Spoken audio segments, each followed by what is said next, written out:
Right, ladies and gents, let's take up our seats. We need to start.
Right, good morning, everybody.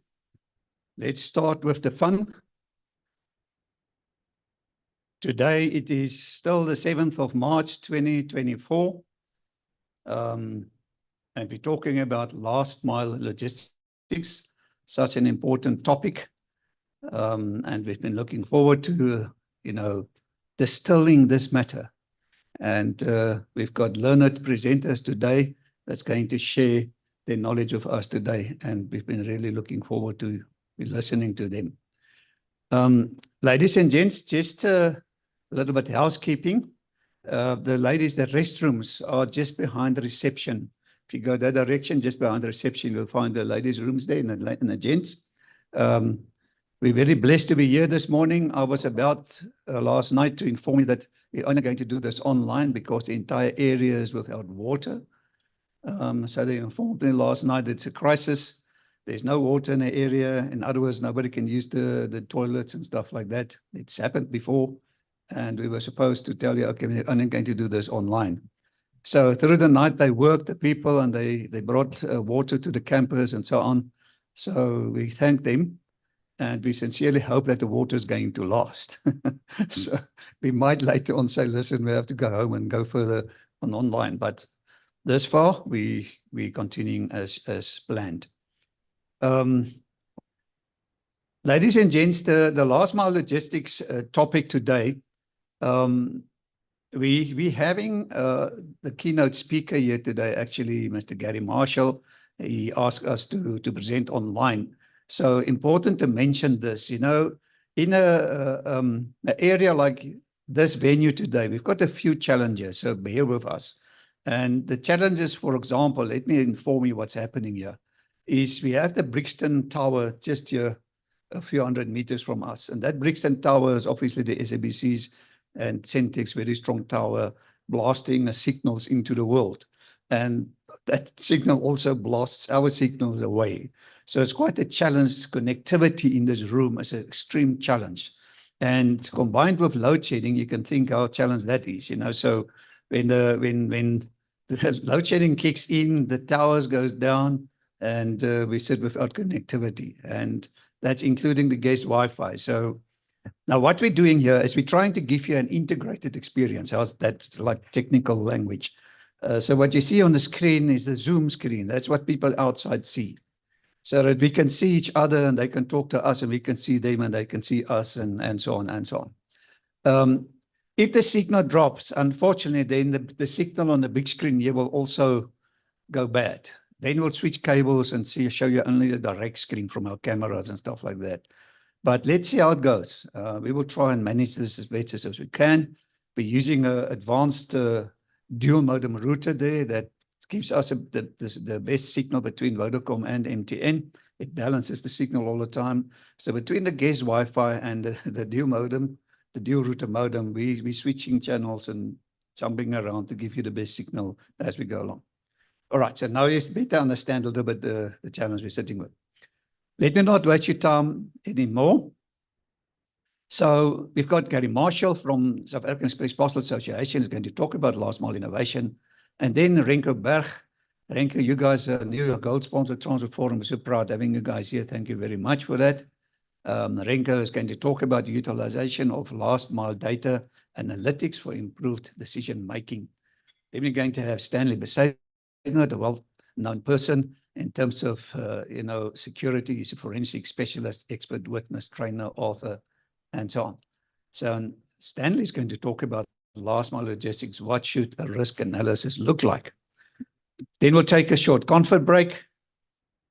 And then we'll have Oliver Naidu. He's the Managing Director of JC Auditors, also a gold sponsor of the Transport Forum, talking about the role of international standards in building sustainable supply chains.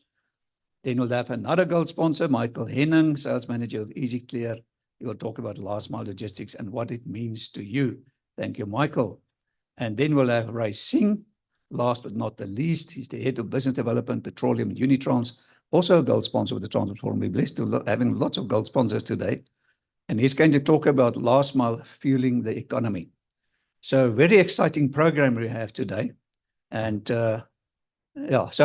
but everything we do obviously is complementary, as I always say. So somebody must pay for all of this. And we have valued Transport Forum associates and sponsors making this possible. And we would like to quickly give them a recognition in giving us the opportunity to do this. There you see all our sponsors and our associates. We've got industry associates. Those are our industry associates. They're in a formal agreement with the Transport Forum professional bodies. And if we quickly have a look at some of them. So the South African Express Parcel Association, Gary is going to tell you just now a little bit more about SAPA, but you can see they're the representative body and voice of this express delivery industry in South Africa. And thank you very much, Gary, for your keen support through all these years. We really appreciate that. We have SABOA, South African Bus Operators Association. They represent the bus and coach industry in South Africa. Excuse me. Maybe I can mention this now. Many people tell me, why don't the Transport Forum form splitter groups or workshops or things like that? The Transport Forum is a very powerful, and they say one of the most powerful in the country in terms of communication in the transport sector. But we do not represent anybody. That is the job of these professional bodies. They represent, they form splitter groups, they do workshops, and they take the matter further. We collaborate. But the Transport Forum will not step toes on our professional bodies. They know what they do and they understand their industries and they do it well. So that's why you should become members of these professional bodies. Excuse me. So SABOA represents the bus and the coach industry. Thank you, Shamini Naidu, for your keen support. We've got the South African Association of Freight Forwarders, and they shared the video with us. What does it take to compete on the world stage?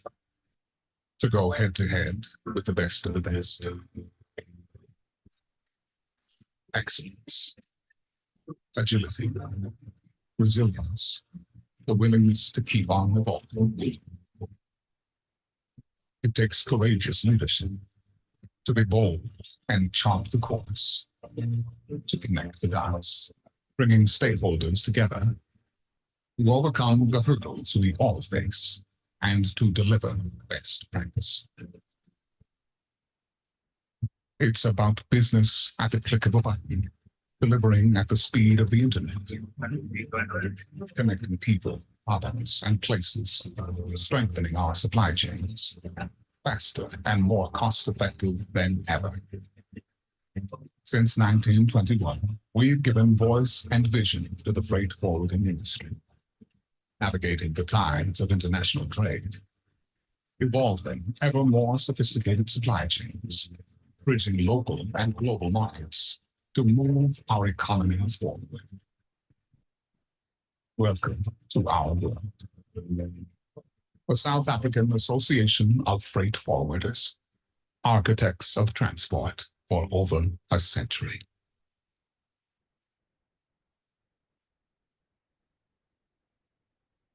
Thank you very much, Soph. The Road Freight Association, they say with our trucks, South Africa stops, and with all these things happening on our corridors, with the trucks burning, everything, Gary, Gavin Kelly, they're doing excellent work. Thank you for keeping freight going in South Africa. We've got the African Rail Industry Association, the Sela and Tlapu. They're doing great work, bringing in third party into our networks and into our rail, private sector participation, and excellent work they're doing. Thank you very much, Ria. Safer Stops Association, you can see the unit uniting minds, sharing vision and resources, uplifting well-being, boosting road safety for South Africa's commercial drivers. All these associates office are very much active on LinkedIn and the Transport Forum's LinkedIn pages as well. So you can stay up to speed what they are doing.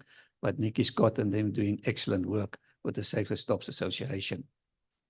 We also have got formal industry media alliances. Obviously, there are many others involved as well, but these are the formal agreements. So we've got Freight News, Railways Africa, Engineering News, and Focus on Transport and Logistics this month also joined in. So we're very excited about that. So if you look at Focus on Transport and Logistics, don't know, are you online? Good morning, Focus on Transport and Logistics, Charlene. Yes, Harry, I'm here. Morning, you're welcome to share with the audience. We can hear you. Okay, fantastic. Can you see my video? We're just waiting now, yeah. Here we go. I think you can see me now. Yeah? Yes, we can see you. Yes, we can see you. Okay, that's great. Good morning, everyone, and thank you for listening to me for the next 90 seconds. That's the time limit Harry gave me. I think he's worried that since I'm a woman, I'm going to speak too much. Harry has asked me to introduce Focus to you, and I'm hoping that with most of you, this won't actually be necessary. Hopefully you know and, dare I say, love the magazine. But just in case you don't know Focus, this is what we're all about. The magazine was started by the Road Freight Association about 45 years ago. And so it's the oldest transport magazine in South Africa by far. In fact, it's almost as old as me. As its name suggests, we write about transport and logistics. What you may not know, though, is that we also serve on many juries all over the world. Actually, I had to check my own LinkedIn profile to check that I didn't forget one or two when I was preparing for today. So I'm on the jury of the International Truck of the Year, the Truck Innovation Award, the International Pickup Award, the International Intralogistics and Forklift Truck of the Year Award, and the Truck of the Year Australasia. As it so happens, we're going to announce the winner of the Truck of the Year Australasia next week, and in the running are a Scania, a Volvo, and a Western Star. But back to the order of the day. I hope that now that I've rattled off all these incredibly prestigious juries that we're honored to serve on, that I've convinced you that we kind of know what we're doing. I would encourage you to go and take a look at our website, www.focusontransport.co.za. It's a mine of information. You can also access the current issue of the magazine there free of charge. You can also access all the past issues, and we've got a huge archive as well. Finally, I look forward to interacting with all of you in this incredible forum. Thank you so much for having me here. Most importantly, thank you, Harry, for the invitation to partner with us, with you. We're really honored. Thank you very much. Thank you so much, Charlene. Ladies and gentlemen, let's give them a hand and you join the Transport Forum. Looking forward to be working with you, Charlene. Thank you so much. Right, ladies and gents, we have Freight News, news and features for import and export decision makers. Actually also known as Freight and Trading Weekly. They've been part of the Transport Forum actually since inception. If you're not subscribed to these magazines, you're obviously losing out a lot. The Railways Africa magazine, Philippa Dean and team, it's the African Continent Specialist Trade Technical Business-to-Business online publication covering all aspects of the rail sector. Got Engineering News, and they've again shared us a news summary.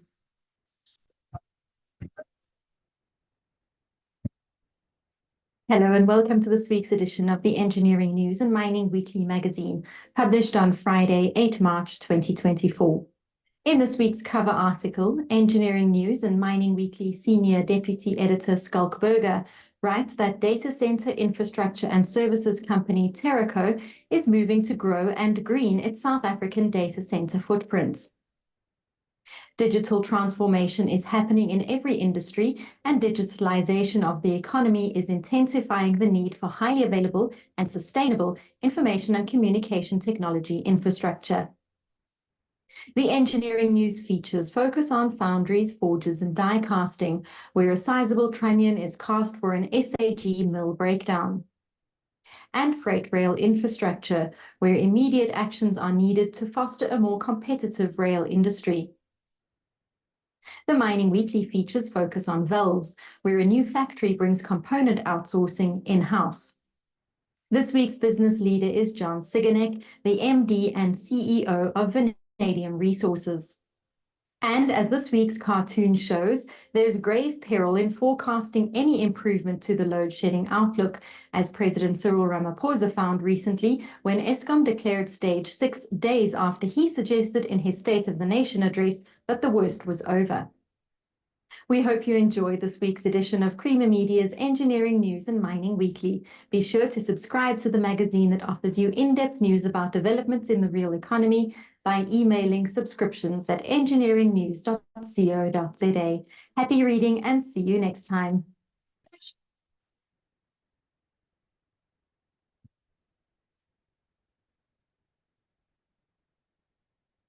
Thank you, Engineering News. Ladies and gents, a platinum sponsor of the Transport Forum is C-Track, and they've also shared a great video with us.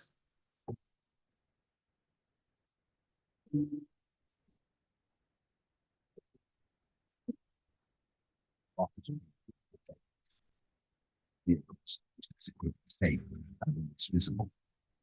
We've learned a thing or two along the way. That's why our focus is firmly on the future.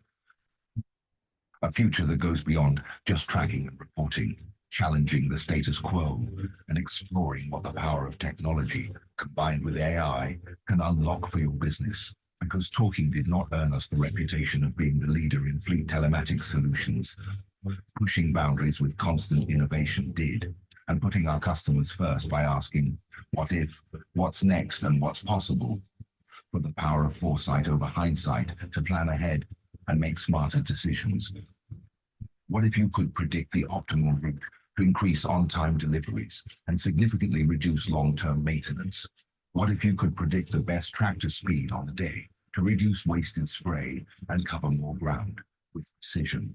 Or if something as trivial as a few centimeters could predict the difference between maximum efficiency or maximum risk? Because in our world, and likely in yours too, having insights that can be used as foresight with a crystal clear view of the future is the only thing that matters to remain ahead for better control, better efficiencies, and better overall performance.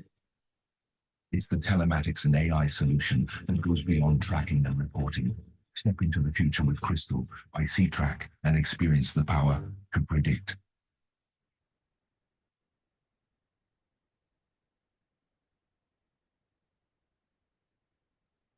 Thank you, C-Track, also since inception of the Transport Forum. And here we are with our host for today. They also been part of us since inception, and I've kept it till now. It's today the birthday of the Transport Forum, so by the way, we today 17 years old, all right? So it's our birthday. And University, thank you. So University of Johannesburg is one of those bodies that made this possible. Their group of people has been mentoring myself quite a lot over all these years, and I'm really thankful for University of Johannesburg for supporting us at the Department of Transport and Supply Chain Management. Dr. Peter Kilburn will tell you just now a little bit more about our host for today. But thank you very much, University of Johannesburg. We're blessed being here today. Thank you so much. We've got Kuba, gold sponsor. They're transforming ticketing as part of the ICM Mobility Group, which enables public and private transport to move into the digital era. Great having Kuba on board as well. Thank you very much, Kuba. We've got Standard Bank, more than 160 years of experience. They've got a video on YouTube. Let's hope the signal will allow us to have a look at this video. No, let's try again.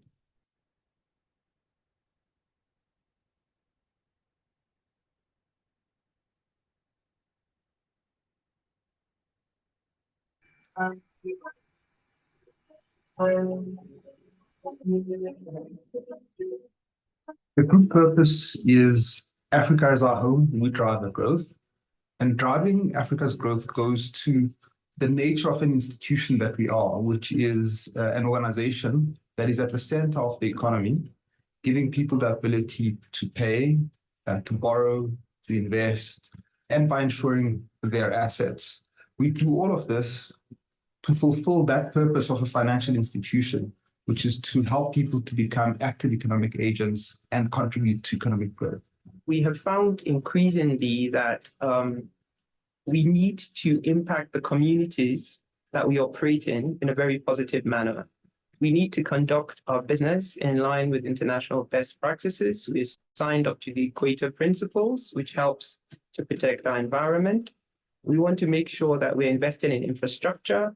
We want to make sure that we're deepening financial services so that more and more people have access to financial services. You can never provide a full service offering to the clients if you don't do so on the basis of an integrated standard bank offering, i.e. a universal bank. When we look at types of projects and companies and individuals that we fund, we have to be sensitive to the impact that they make on those communities.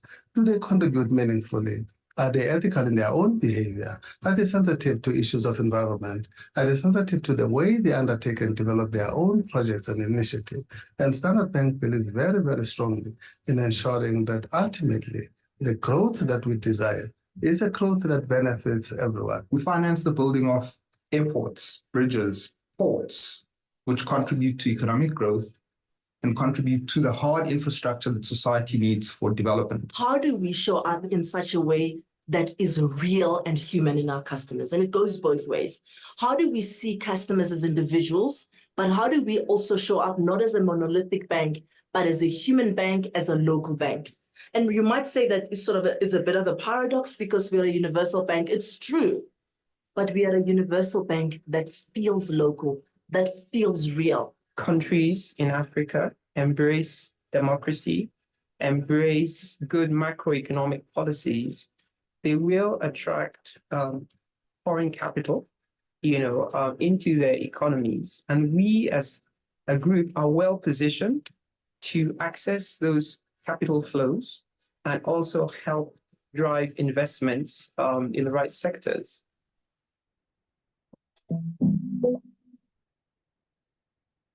Thank you, Standard Bank, for your gold sponsorship. Ladies and gents, with Control Fleet, our new gold sponsor. Renko is going to tell us a little bit more about them just now. Let's have a look at a great video here.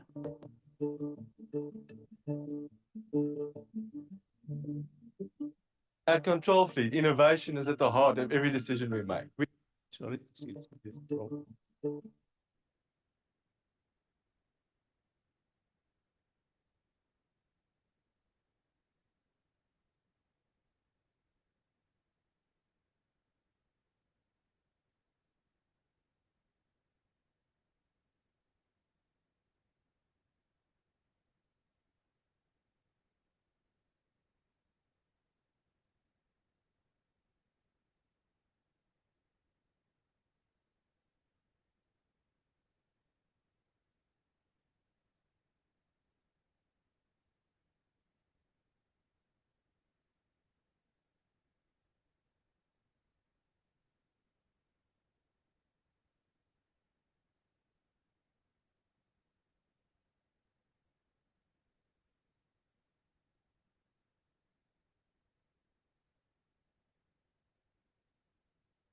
Sorry, this is the signal thing. We just sorted out quickly. Bear with us.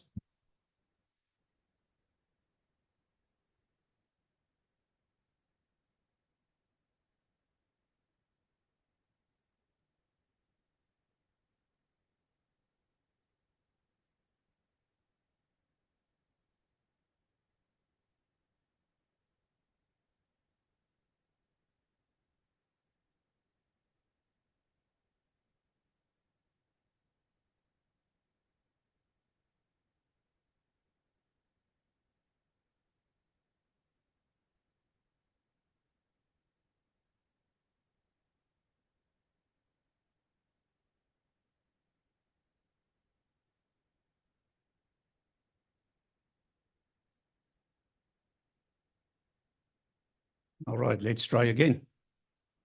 Control Fleet, our new gold sponsor. Let's have a look at their video.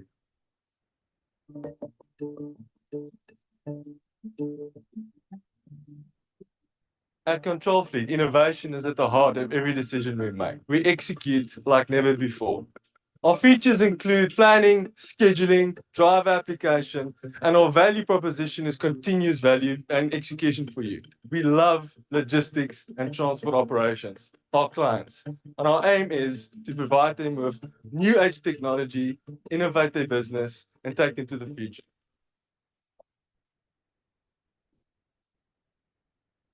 As you can see, the signal is giving us problems, but we'll have to continue now.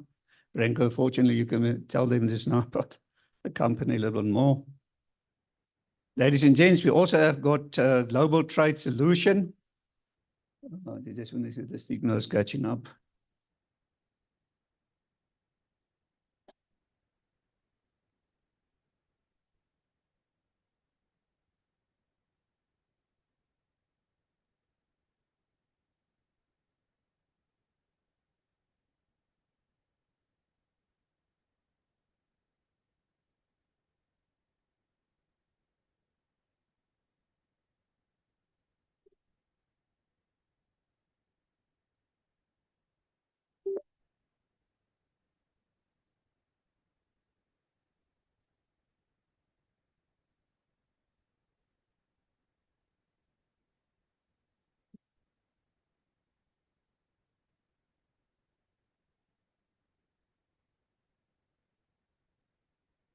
All right, so we've got Global Trade Solution, import and export solutions. You can see they're doing consulting strategy, software solutions, specialized services, and they can say it's innovative solution transforming the global supply chain. Thank you very much, Louise Widget, for your support. We've got Bid Air Cargo, and they've also shared a video with us.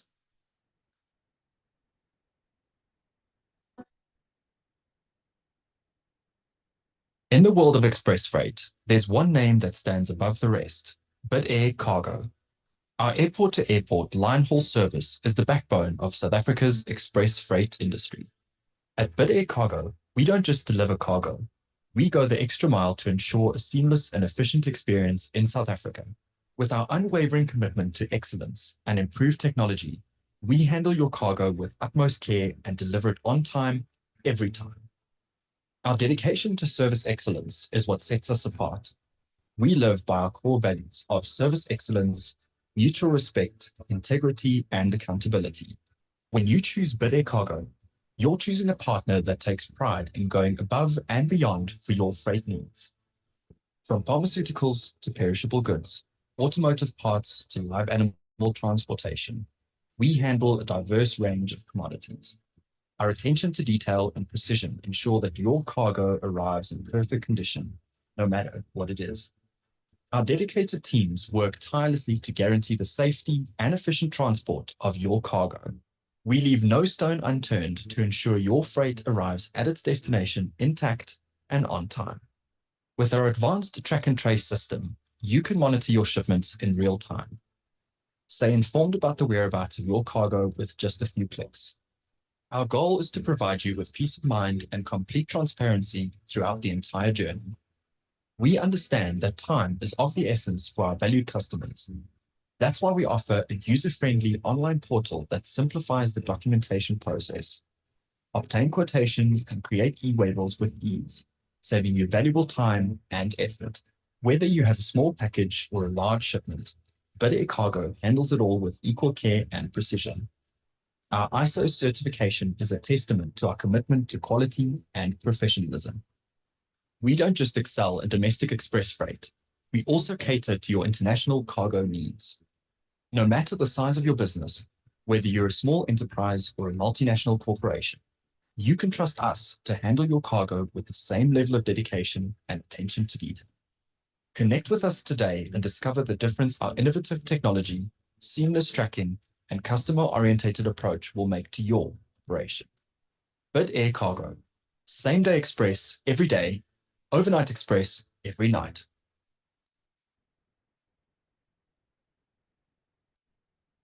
Thank you, But Air Cargo.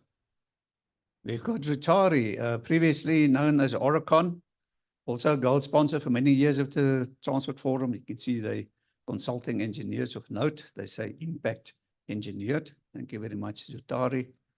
We've got Unitrans Supply Chain Solutions. We've got Carly and team here today. Thank you, Carly, for attending. We really appreciate that. You can see they talk about innovation, expertise delivered. A leading provider of integrated transportation, warehousing, and supply chain-based services to customers with a variety of needs, offering bespoke value propositions in each segment. Also, many years ago, it's sponsor of the Transport Forum. Thank you so much. We've got JC Auditors. Oliver Naidu sitting at the back there. He's got a table outside as well. You can see they talk about certification, compliance, and one solution. Oliver's going to present a little bit later on. They'll better understand. Also a gold sponsor with the Transport Forum. Easy Clear, the team sitting that side at the back there. Michael Henning is also going to present later on, gold sponsor. Software solutions for customs clearing, freight forwarding, and logistics providers, covering air, sea, road, and rail. Thank you very much, Easy Clear. We've got the Ticket Pro group. They've got actually two brands with the Transport Forum and sponsorship. This one is the Ticket Pro Travel. It's an online booking tool, very convenient for all your corporate booking needs. You can see they say no contracts, no hidden fees, just good business, straightforward, fair pricing. So have a look on our website. Obviously, you'll find all the links to these great companies for your online booking tool. Same group, they've got Ticket Pro, that is Smart Tap.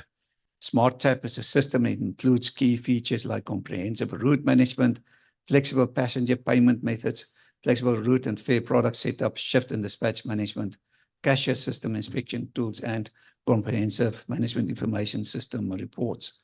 Thank you very much, Ticket Pro. So let's give our sponsors a big hand. Thank you so much for making the Transport Forum possible for more than 17 years actually already. Just a reminder, the business directory is Olga here this morning. I haven't seen her yet. She did books, so she will pitch. So ladies and gents, the business directory is where you can get your company listed on a Transport Forum website. Should you not have a website yourself, then it's a convenient way to have your own web page. And it's a link that you can share with people and they can go to this page. And it's only 450 rands a year. This is outsourced to Olga's company. It's one of our BEE initiatives. And she's administrating this business directory for us, and she can actually help you to get listed. She also invoices you straight. It's not even a Transport Forum invoice. It's a Beleng Bontley invoice that you will receive. Right, great service. Thank you very much, Olga. Ladies and gents, our website, transportseek.com, you will be able to download all the presentations of this past 17 years, including today's presentations from this website. Very popular. You can see we've got more than 7,000 unique visitors on this website, more than 2 million hits per month. So that site is quite busy. So just to download quickly, those of you who don't know yet, if you go to the website, and that's now that website, transportseek.com. If you go to that website, you'll see a user login. You log in, and then only after you're logged in, you can access the presentation. So that is our deal, right? We've got your email address, so we can spam you, and you allow us to spam you because we're giving you the presentations. Sort of, that's the deal. Okay. So thank you very much for having us. If you haven't got an account yet, then you go under the user menu and you select sign up, and then you create your own little account with your own username and password, and you can sign in future. Once you've signed in, you can go to events and you go to downloads, and you get a simple but powerful search engine. The search engine's got two fields. You've got a top field. This top field, oops, what happened now? The top field found by title description, you type in a guy's name or a topic or whatever, and you hit search, and it will search through all 17 years worth of presentations, give you the results, and you can download. Or at category, you can go and you can select the day's date, and it will give you all the day's presentations. Very simple, but very, very powerful. So there we are at our program for today. I've already shared a program with you, Last Mile Logistics, and hosted by University of Johannesburg, a very important one that I haven't shared with you yet, You can see at the end, the very last thing where we're having lekker lunch, were hosted and sponsored by University of Johannesburg. There's a lucky draw. Can you see that one?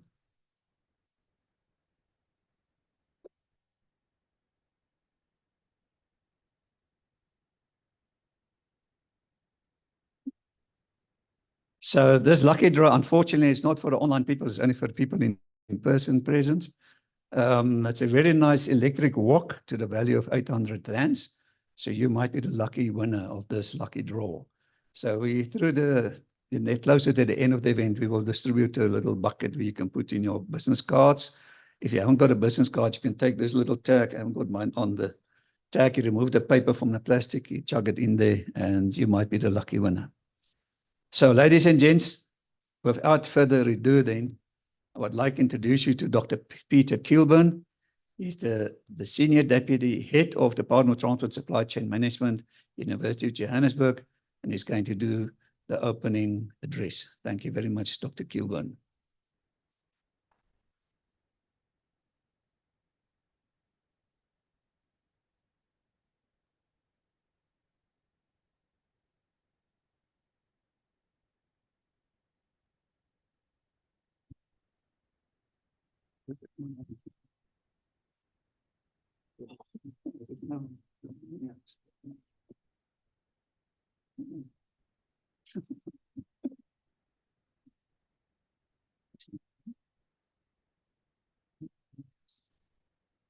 Maar in elk geval, je kan een beetje down, een beetje ook.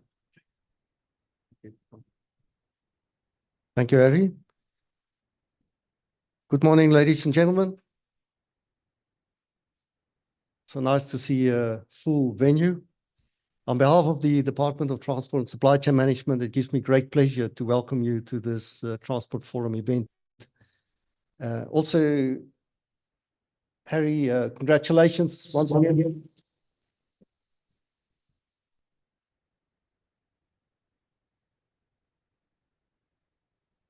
Congratulations with the 70th birthday. We're very proud of what the Transport Forum has achieved over the years, and thank you. Thanks, got it. And we are very proudly associated with the Transport Forum. 55 years ago, the Department of Transport and Supply Chain Management was established, so we've been going quite some time. And as you may know, we have a full spectrum of qualifications, both undergrad and postgrad, that we offer. You can do anything from a diploma to a PhD. And some of our qualifications, specifically the diploma in logistics management, the advanced diploma in transport management, and also the advanced diploma in logistics, are fully online. So you have choices. You like to believe that we do present quality programs that are relevant to the industry. And we do it in close cooperation with many industry partners, and that helps us a lot. So we are very proud of that. We also have established ourselves quite strongly as a research department. The University of Johannesburg is very focused on research, and you may know that last year it was crowned as, I think, the top research output producing university in the country, something that the university is very proud of. And through our ITLS, Institute of Transport Logistics Studies, we drive our research projects in our department. We have our own academic journal, the Journal of Transport and Supply Chain Management, which is fully accredited by the Department of Higher Education. And we're also very proud of that. But that's enough about our department. I thought what I will do is I will create the scene or set the scene for discussions that will follow later in the day. I've seen we've got some very interesting topics that will be addressed. Really good speakers, and I'm looking forward to that. And I was hoping to set some scene or some context for those discussions. I'm not sure what's happening here. Oh, I'm missing that. Okay, sorry.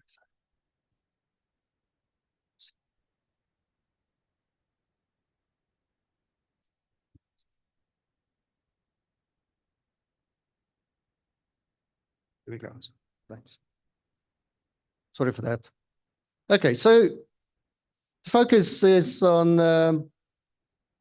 last mile logistics, and I think it's a very good choice as a topic. The Transport Forum has done a really good job in setting up a list of topics to be addressed in this year, and I think this one is really up there in terms of its relevance, in terms of its importance for our industry. So why last mile logistics? Why is this so important? I think it's safe to say it's an emerging area of interest for both practitioners and scholars. We see certainly from a research perspective, a lot of initiatives being launched in this respect. In our department, we have also got a research track going in last mile logistics, and I'm personally involved in that. And I think the growth and interest to a large extent is driven by some inherent factors.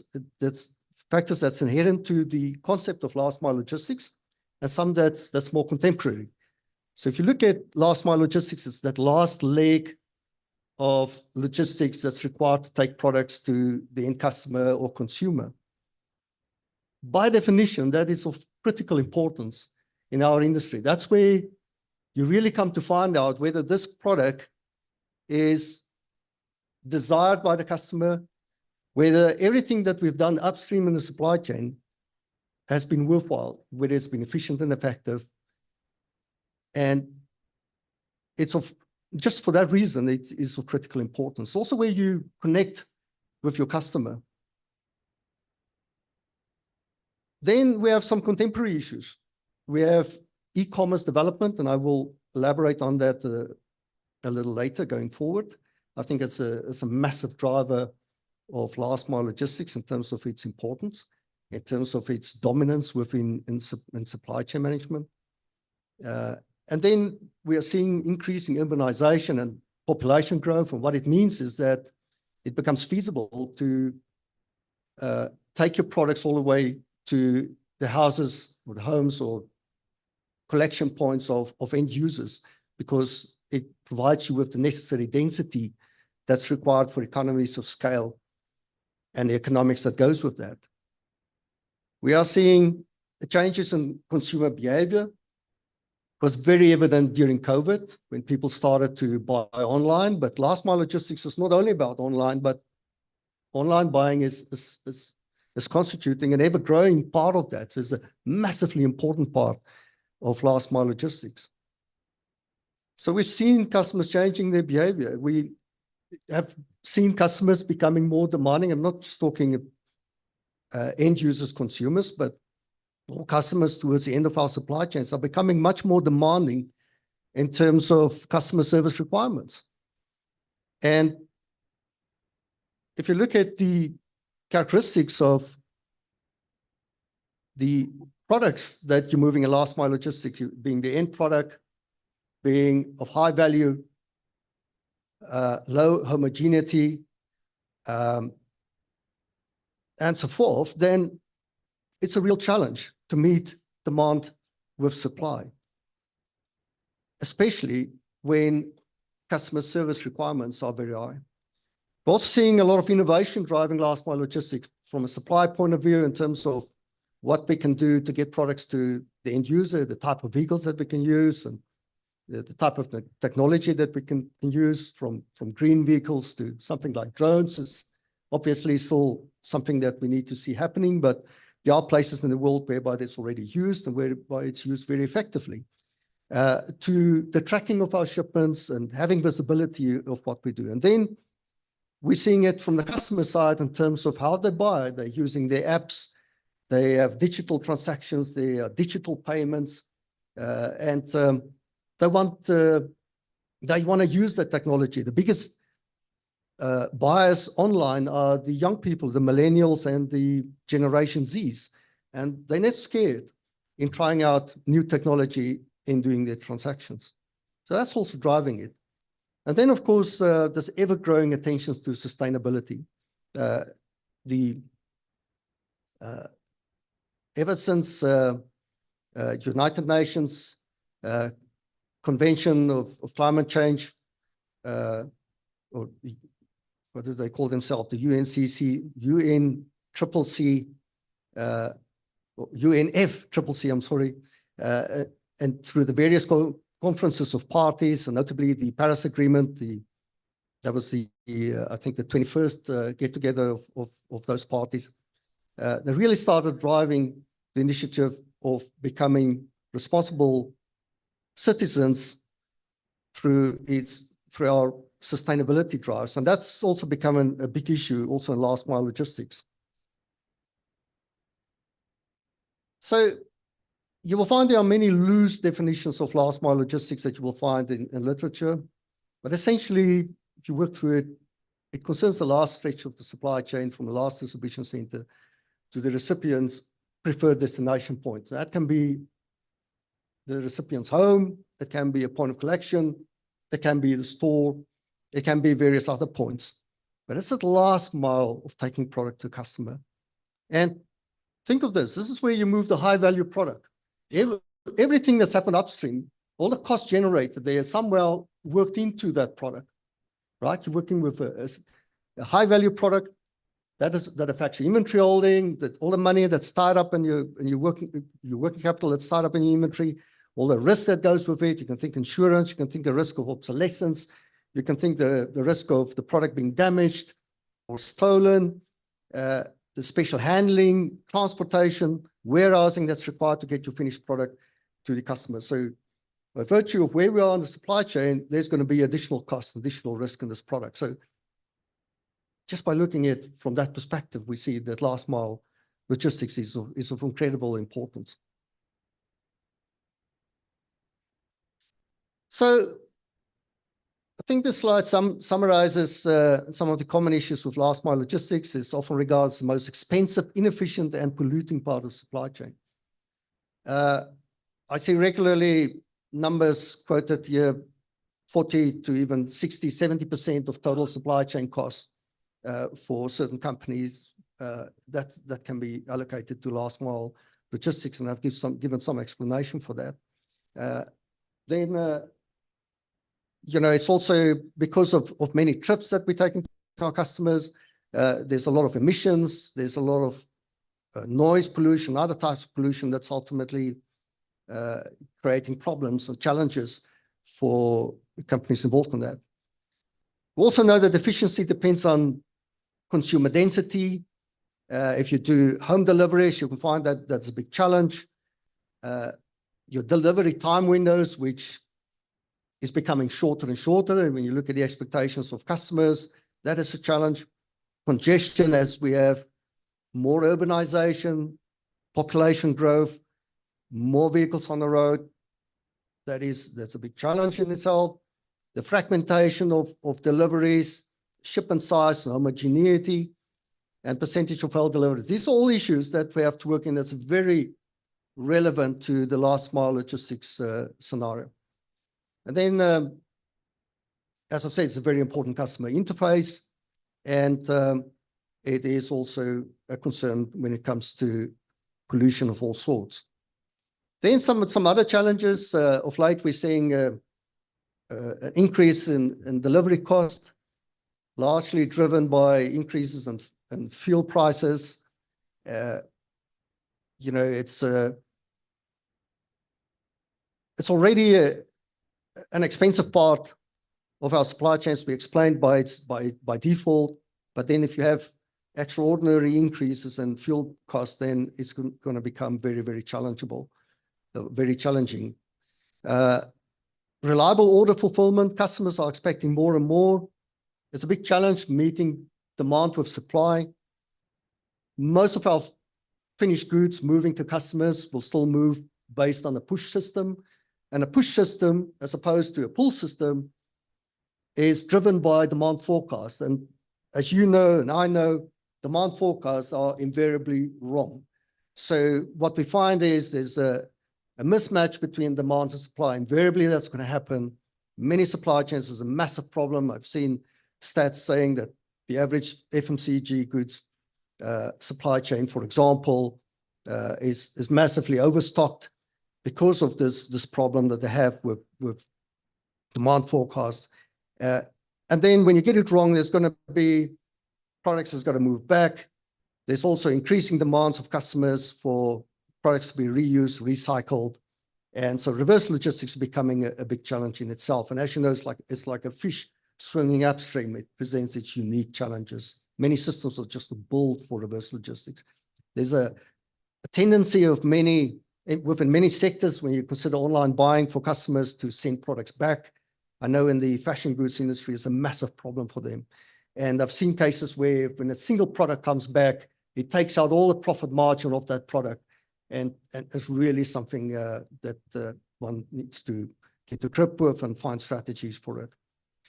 Security, it seems like with this massive growth that we've seen in last mile logistics, a whole new ecosystem of criminals have developed. When you look at the stats, last year, I think 1,996 trucks were hijacked. I mean, just think of it for a while, 1,996 trucks, right?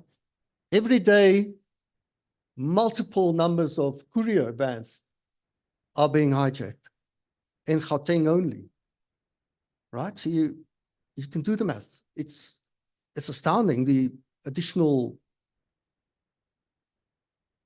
cost and demands that security is going to place on service providers. And not surprising to see that some courier companies are developing partnerships with security companies like ADT to transport their products, especially valuable products such as cell phones for them and so forth.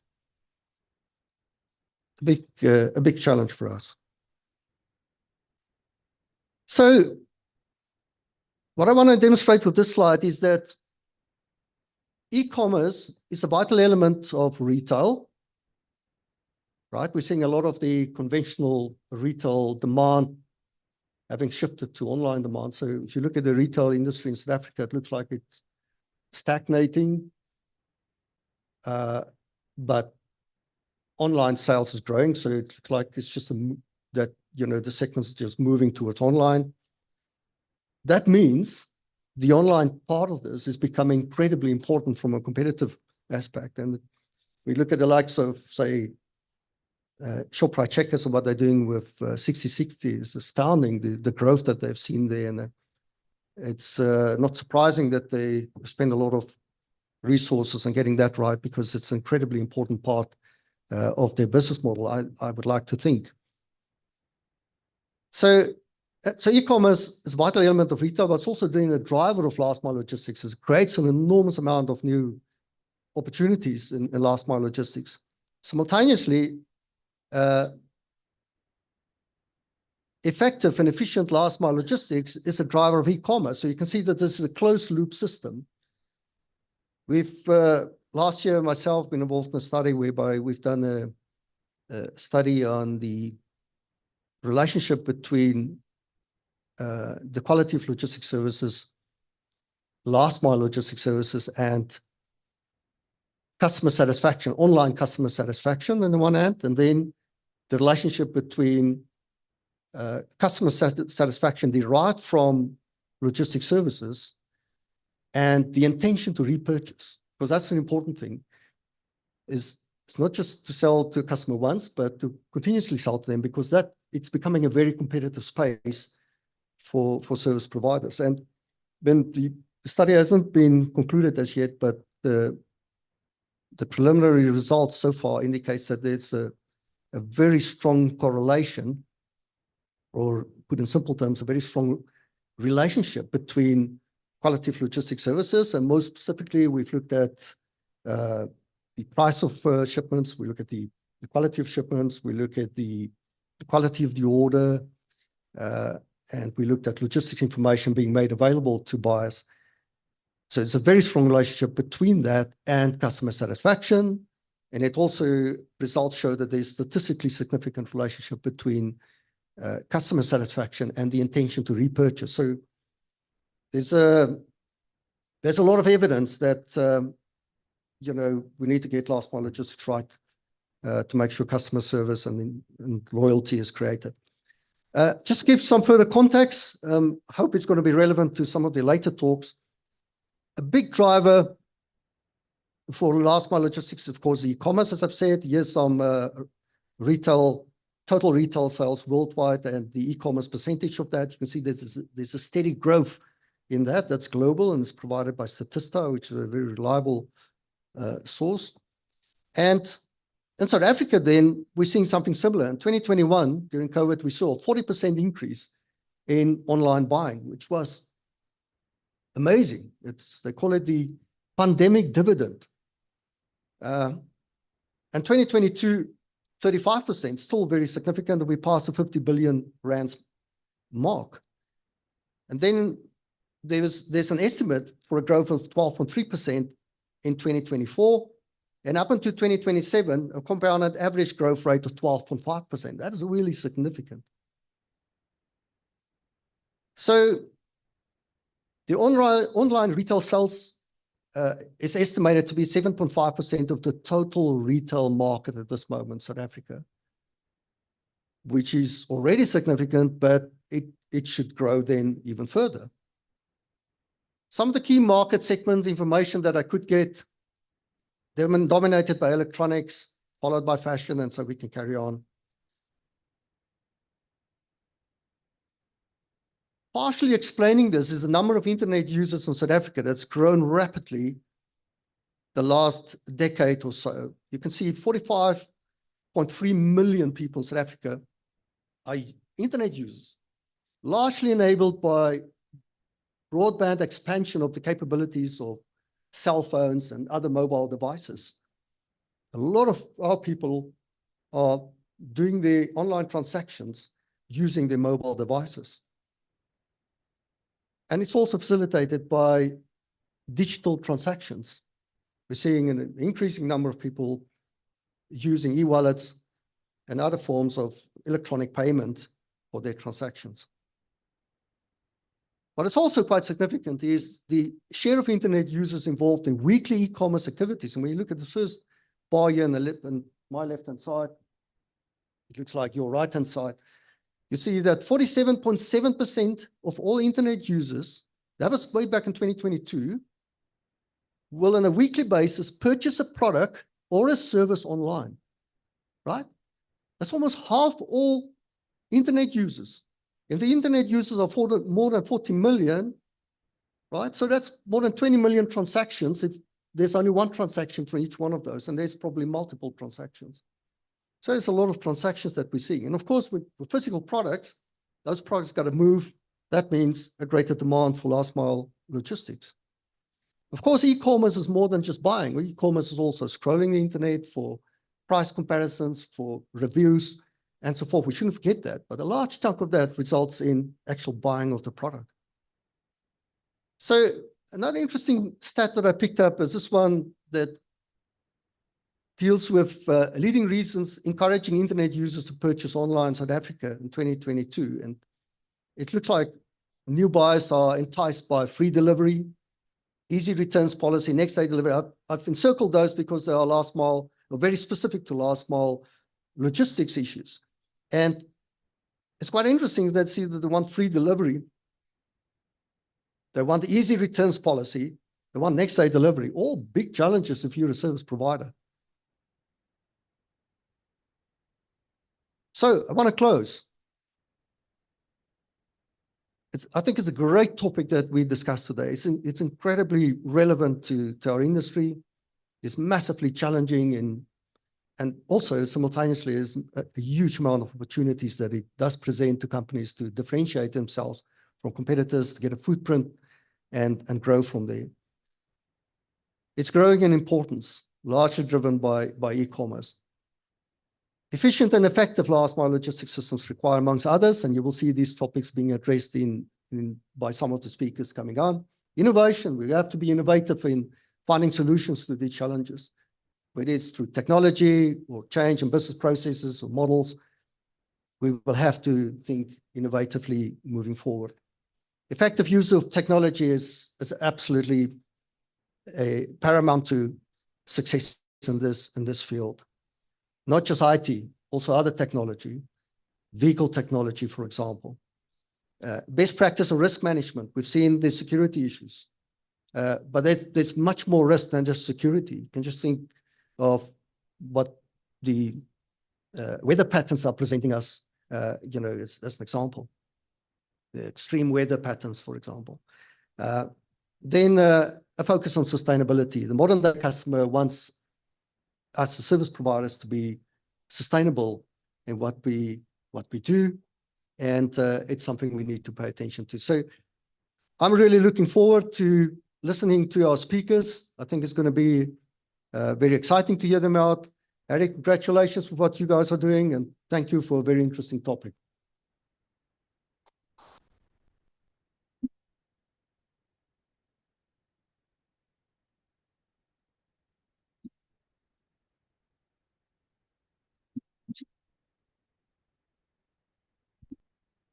Thank you so much, Dr. Kilburn, for statistical-based comprehensive overview of the last mile industry. I really appreciate that.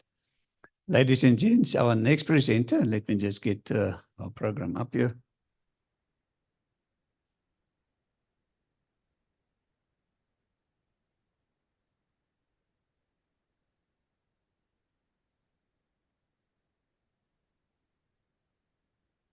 Right, our next presenter then is Mr. Gary Marshall. He's the Chief Executive Officer of the South African Express Parcel Association. He's going to talk about last mile innovation. Gary, you're going to present online, so you must bear with us. We're just going to do a setup here in the venue that we can see you. We've got the challenges with the signal. Gary, can you hear me? I can hear you clearly, Aaron. Thank you, Gary. I'll be with you in a second.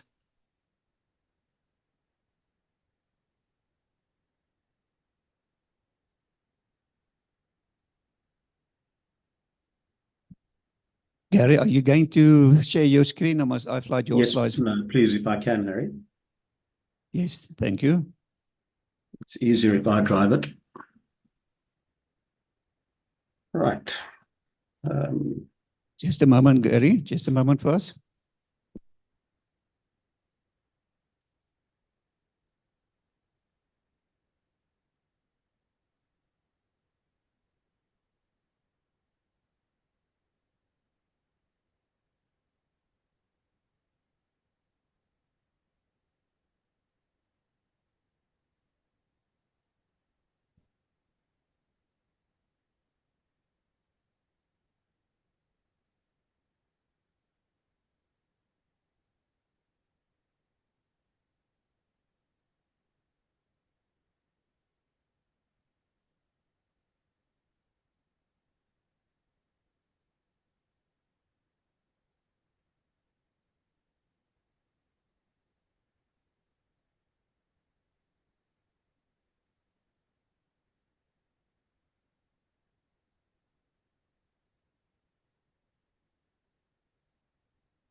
Gary, we see your presenter deck.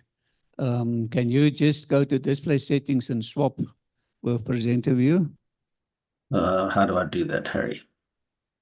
So top left of your screen, there should be display settings. You're almost there, just to the right. More to the right, there's display settings. Whereabouts are we talking about? Yeah, no.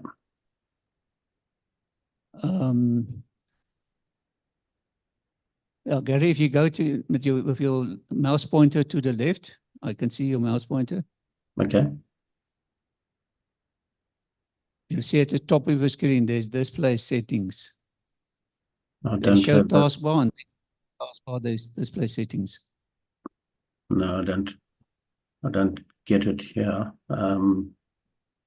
Harry, so maybe then we can go along with the version that I sent you, but that just means that you'll have to drive it. Okay, we can do that.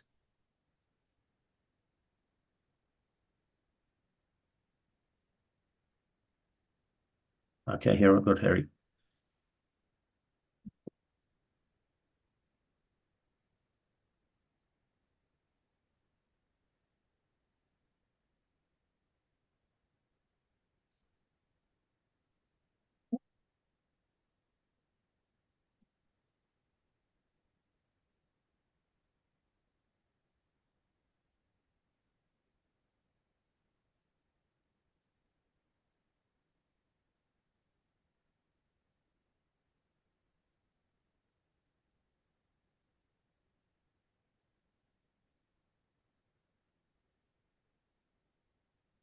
I suppose you're waiting for me.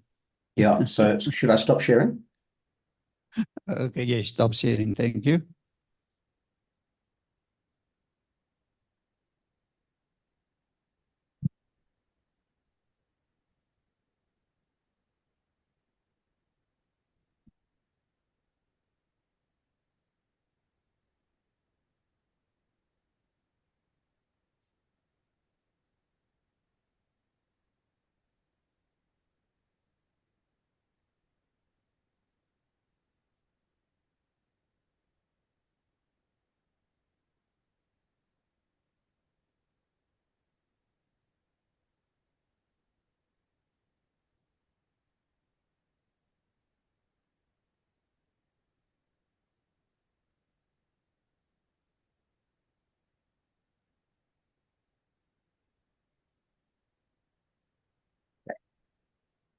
Gary, you can continue. Okay, thanks very much. Well, thank you, Harry, for the opportunity and happy birthday. So good morning to everybody that's either online or in person at your forum. So I've been given the topic of last mile innovation, and of course, Harry, if you just go to the next screen, SAPO, which really is just the body that represents the courier industry. And we have all the big names in there, and we, of course, have dozens and dozens and dozens of the smaller operators, some of them, 2 or 3 vehicles that battle to make a living out of this quite tough industry. But as you can also see from some of the names there, it's also pretty much a global representativity. And when you start to talk about e-commerce, both inbound shipments as well as outbound shipments, once you go online, you almost open yourselves up to a global audience, to a global marketplace. So international shipping becomes a key element. So, there's a lot of issues around customs clearance and so on, which I'll talk about. But it is a truly global program that we're involved with here. So if you could go on to the next slide, Harry. So I really built the presentation around some of the main drivers. And obviously with innovation, information technology, information systems are key. But there's innovation around physical delivery, there are serious issues around cost. There are issues around regulations and issues around the environment, around sustainability. And of course, innovative issues around people, because they make it happen. So next slide, please. And I was quite interested listening to Dr. Kilbourne's introduction there, because a lot of what I say dovetails very closely with what he said. And it was quite interesting in preparing for this presentation, going online and having a look, you're starting to see that people, whether they're students or whether they're companies that are promoting themselves or promoting technology, all starting to talk about the same kind of things, which to some extent wasn't the case 5 or 6 years ago, where it was kind of like the Wild West. So we're seeing a maturing of, of this industry, of the last mile industry.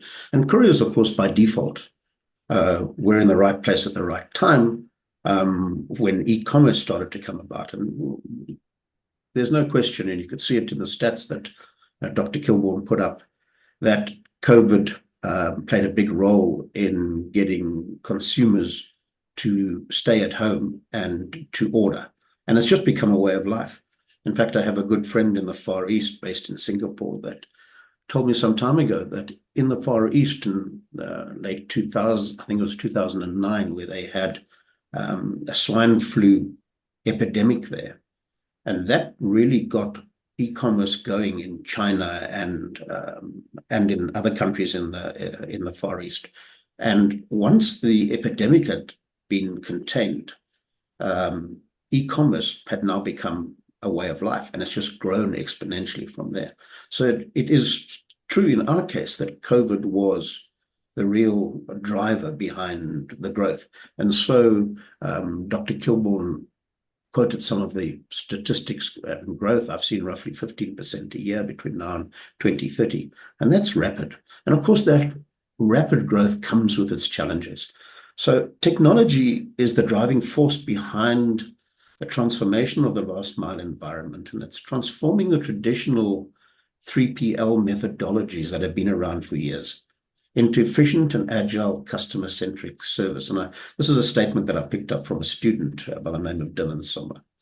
And the key issue around information systems from our perspective, and bearing in mind I represent the couriers, is about visibility. And here I'm also not only talking about the couriers, but I'm talking about our customers. So visibility is absolutely key, that we can, as customers, we can see what's going on. We can see where our parcel is. As human beings, we have this absolute need to be able to see where it is now and what it is costing and what the issues are and so on. And from a company perspective, performing a last mile delivery, it's equally as important. And all of these things drive your internal processes. So visibility also is about integration, and integration of the supplier's system together with the last mile operator's system to the customer, including the proof of delivery.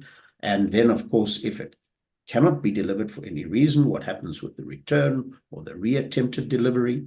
So it's also about integrating the system. So if you have a look at it, if your supplier simply has his own system, which may revolve around a warehouse and inventory management, it's not going to satisfy the customer who wants to know where it is now. And then on top of that, you're seeing the Uberification of what the customer wants to know. He doesn't only want to know that it's out in delivery, he wants to know, where is that driver now? Where is that parcel of mine now?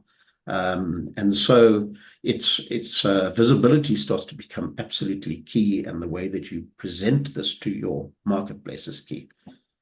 Predictive analytics, I'm not going to talk about because the speaker after me, Mr. Berg, is going to talk about it in some depth, but essentially this is about being able to use big data and from a courier perspective, from a delivery perspective, to be able to predict where the demand is going to be so that you can gear yourself up accordingly. And of course, route optimization is absolutely critical to get your efficiencies in there.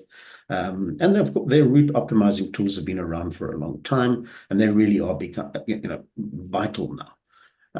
There are platforms and apps, and I mentioned the Uberification thing, which is for live tracking and predictive information. And this predictive information is different to the predictive analytics. This is about, where is my parcel and what time is he going to be here? I want to know, am I going to be at home? Am I need to go out?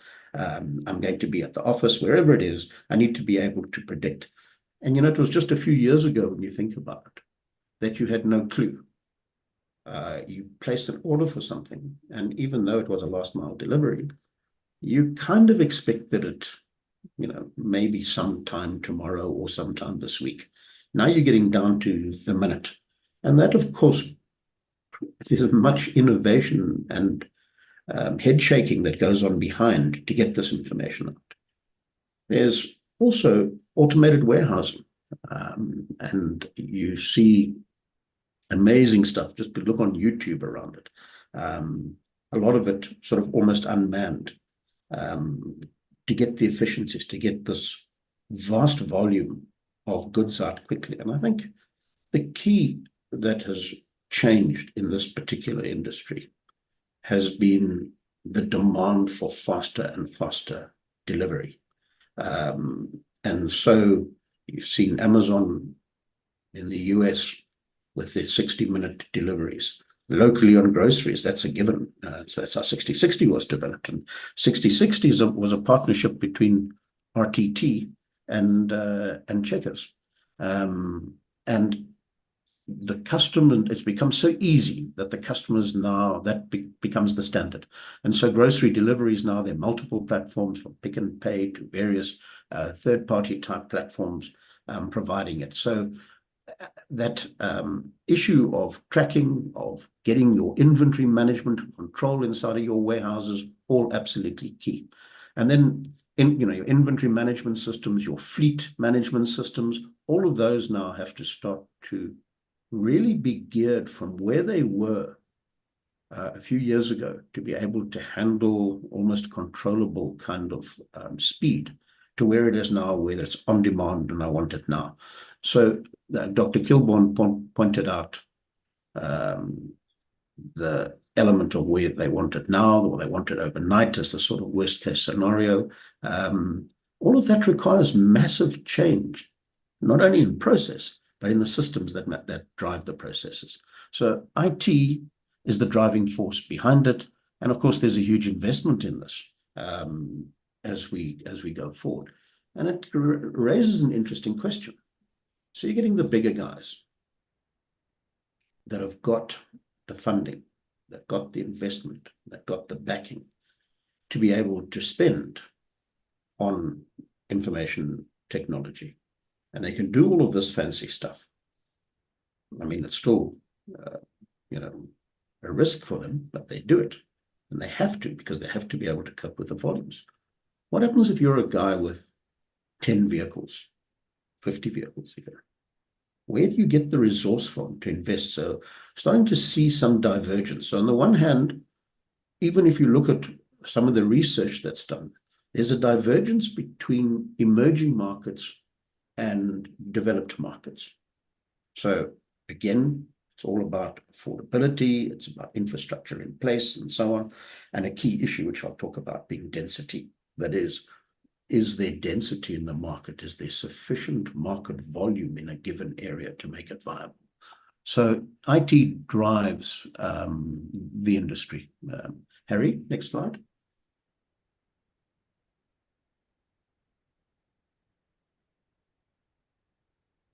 So on the physical delivery side, there's that demand for more rapid delivery.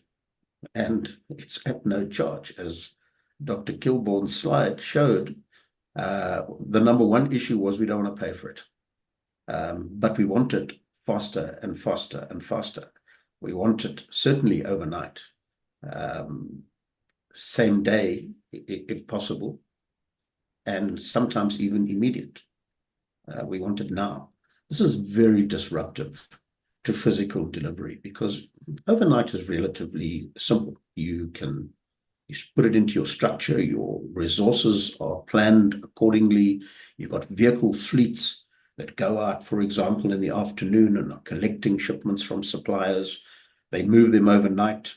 If it's long distance, they'll have to move them by air. If they are short distance, regional, they'll move them by road. But your system is geared for it. The next day, it gets fed into a delivery system. All of the delivery vehicles are out, whether it's scooters or vans of different sizes. It works as part of a process and part of the system. So overnight is relatively easy. It's expensive, but it's easy. Same day is different because now you really are responding to a single shipment. So you've got one vehicle going out, whether it's a scooter or a van. It picks up one shipment. It dashes that one shipment from a fulfillment center to the customer. That comes at a cost. There's no economies of scale there. Yet the customer wants it faster at no charge.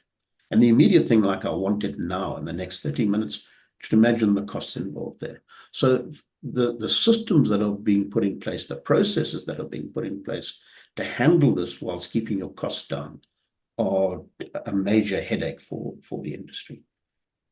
And then, of course, there's agile delivery vehicle strategies. So whether you've seen overseas, I don't see it happening easily here, with robots, with these little self-manned, unmanned vehicles running along on pavements, delivering and dropping off on porches and stuff like that. Again, I don't see it happening here easily.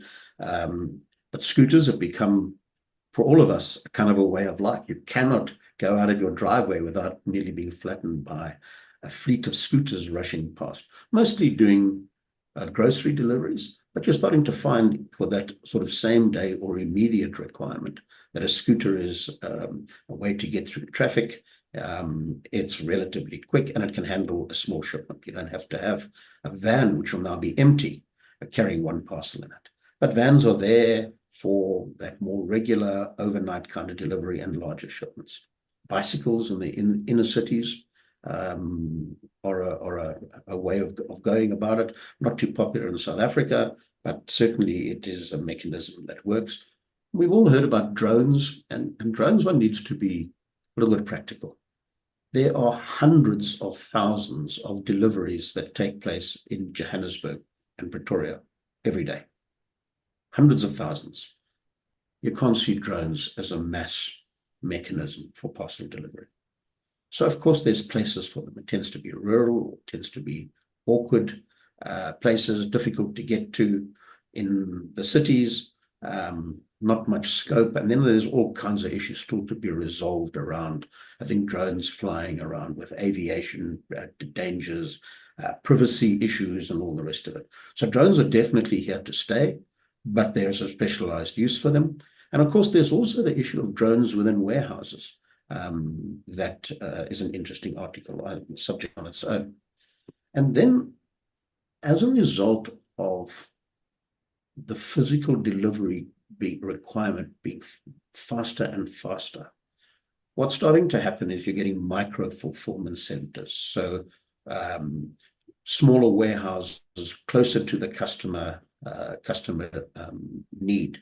So you're shortening the distance between the drop-off points. So if you've got one big warehouse based on, say, the East Rand, and you're delivering to the northern suburbs, and it's this demand for individual shipments to be going out there all the time, you're covering vast distances, you're not going to meet customer requirements. So the need for micro fulfillment centers is growing and growing and growing. So you've got multiple smaller warehouses all around where your customer demand is likely to be. And then there is the issue of crowdsourcing. There's some debate as to whether there's a future in that, but frankly, it is here. There are companies that do it locally. And then there's slightly different to that is subcontracting. So I kind of separate it in my mind because subcontractors tend to be more fixed. They're contracted, whereas crowdsourcing is kind of by the hour, by the day. But again, from an innovation perspective, you've got to now have systems that handle that you've got these multiple contractors or multiple operators doing your deliveries. And how do they get that information? How do they get the customer to sign for it? How do they get information back in? How do you know where they are? I was talking earlier on about visibility. So how do you create visibility when it's a guy that's a one-off, that doesn't work for you, that's got a bakkie and is now out on delivery? So we're starting to see the developments in technology using phones, for example, and so on, that everybody has as a standard tracking tool. And then I think something that we should see more growth for are things like smart lockers. And, in South Africa, you've got, for example, Pudo, which is one of the products which stands for pick up drop off, one of the products of the courier guy. You've got DSV, which has been in the market for years, running smart lockers, their locker boxes based at engine garages. And these are smart lockers. They're intelligent. They take photographs of the person opening it. You need codes to get it. You need IT infrastructure behind the thing to make sure that it's secure, to let your customer know that it's there, to actually let your system know that the customers have picked it up so that the locker becomes available again. So we've got a lot of technology built around smart lockers. The convenience points, the drop-off points, you're seeing them, you see Take-A-Lot with it all over the place now. And I suppose also part of the convenience points we could add to that, the kind of store-to-store opportunity, the likes of PEP and so on that have got also a lower cost way of actually getting deliveries done. And then there's the click and collect, the kind of macro option. I click online, but I go and collect it myself. So all of these are requiring continual attention and innovation to software, to processes, to actually make these things happen. Harry?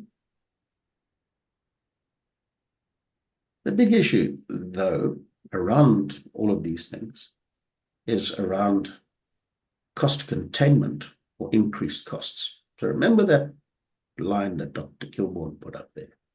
A great majority of customers want it for free. Now, the delivery and all of the things around the delivery, the backing round to it, the inventory management, the warehousing, that's not free. There's a huge cost to it. So the pressure is on the industry, not just on pure last mile, because last mile is a component of a total supply chain, but you're getting this pressure on the supply chain and on the last mile to keep costs down, to get efficiencies into the system, to cater for this increased demand for faster delivery. So on the one hand, you've got costs of IT, the cost of macro fulfillment centers, the costs of same day or immediate delivery, which I mentioned earlier, dedicated vehicle per shipment versus a van with 50 deliveries in it. Gearing for sales peaks. So how does Black Friday or how does Valentine's Day or any of those kind of special offer days impact your volumes? You've got to gear for them. You've got to cater for them. You've got to have plans for them. Christmas shopping, nightmare. How do you gear your business to handle this high volume of commodity movement for one day or 1 week or whatever it is? Then there's the issue of low density, which is where is your buying population? And the one thing that is true, it's not only about everybody having access to, or more and more and more of the population having access to cell phones. It's also having access to credit, the ability to pay. So this kind of growth of the middle class is an important issue in the growth of e-commerce. But it also means that you're getting clustering of these people, normally within your larger centers. But you still have to deliver. When a guy is phoning you from Lusiki, sorry, not phoning, but placing an order from Lusiki, you got to be able to get it there. And that's very expensive to do because it's low density. You're not getting any efficiencies through it. So volume, density, footprint are key issues around last mile delivery. And as I mentioned, there's this insatiable demand that we have as human beings where we want it now. And when we see something, we get excited about it, or we need it, and we don't want to wait a week anymore. 5 years ago, we'd wait a week, not now. Now we want it immediately.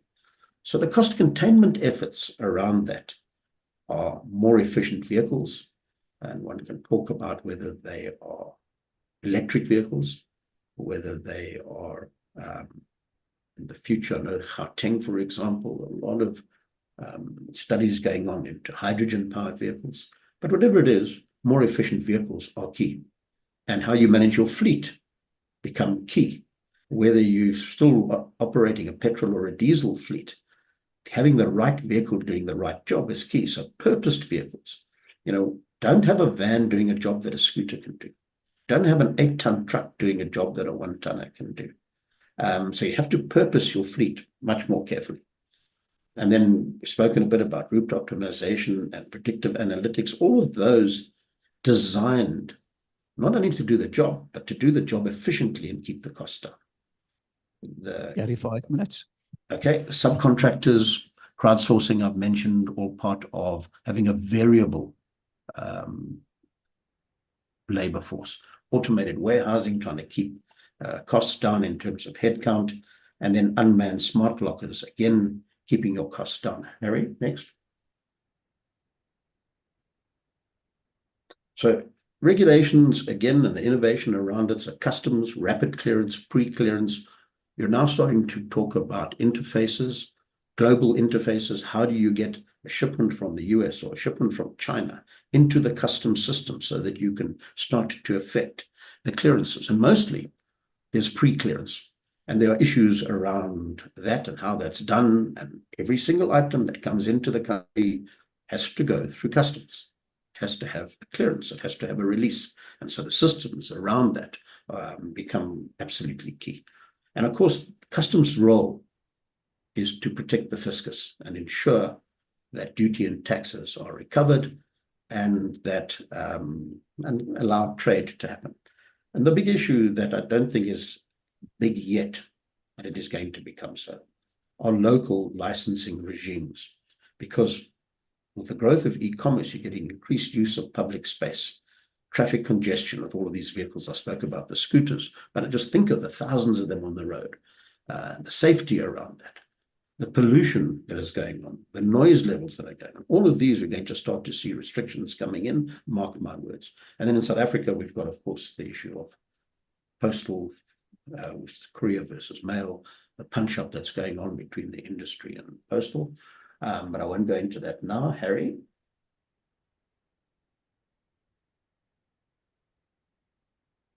And then, of course, more and more and more, the issue of environmental issues, sustainable. So ESG is starting to play a big role. So eco-friendly vehicles for lower emissions and noise pollution. And it doesn't only cover road vehicles. DHL, for example, has a huge order in for electric aircraft.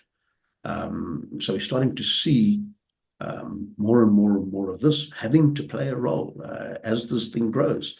The pollution that's put out is enormous and it has to be lowered.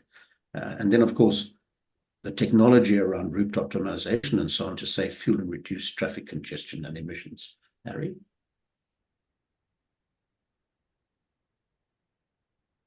So automation may not completely replace workers, but it does change their roles. So staff training becomes essential to ensure a smooth transition to the new technologies and to maximize the effective use of automated solutions.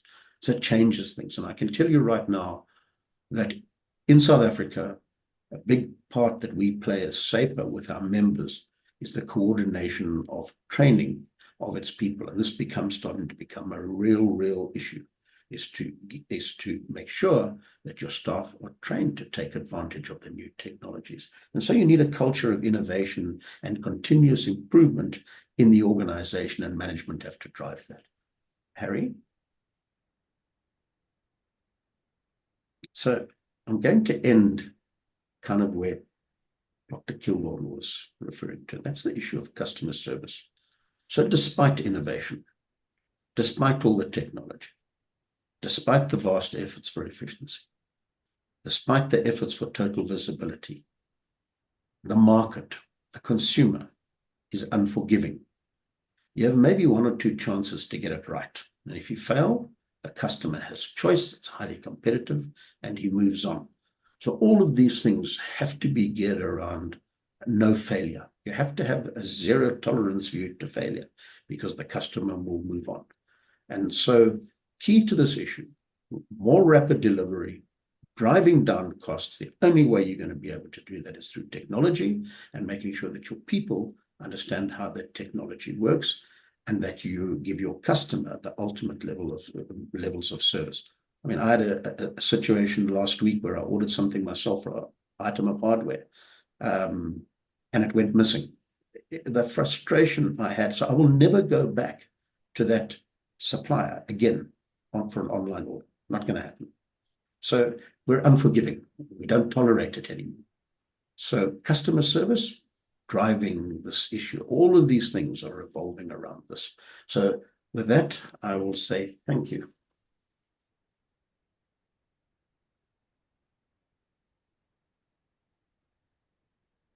Gary. Thank you so much for this great presentation. I think definitely this is wisdom from the floor. You have to think on your feet. Definitely, the customer moves on. So the customer has got the choice. And you've got the wisdom to sharing this with us. So thank you very much. We've learned quite a lot. Will you be available later on for questions and answers? Yes, Harry, I will. Yeah. Thank you so much, Gary. Really appreciate it. Thank you so much.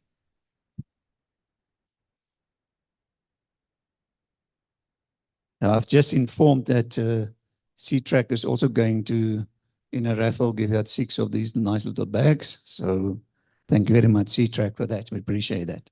So the lucky draw is becoming more and more interesting. Ladies and gents, our next presentation is going to be in-person presentation in a venue. So bear with us. We're just going to do the switch over here.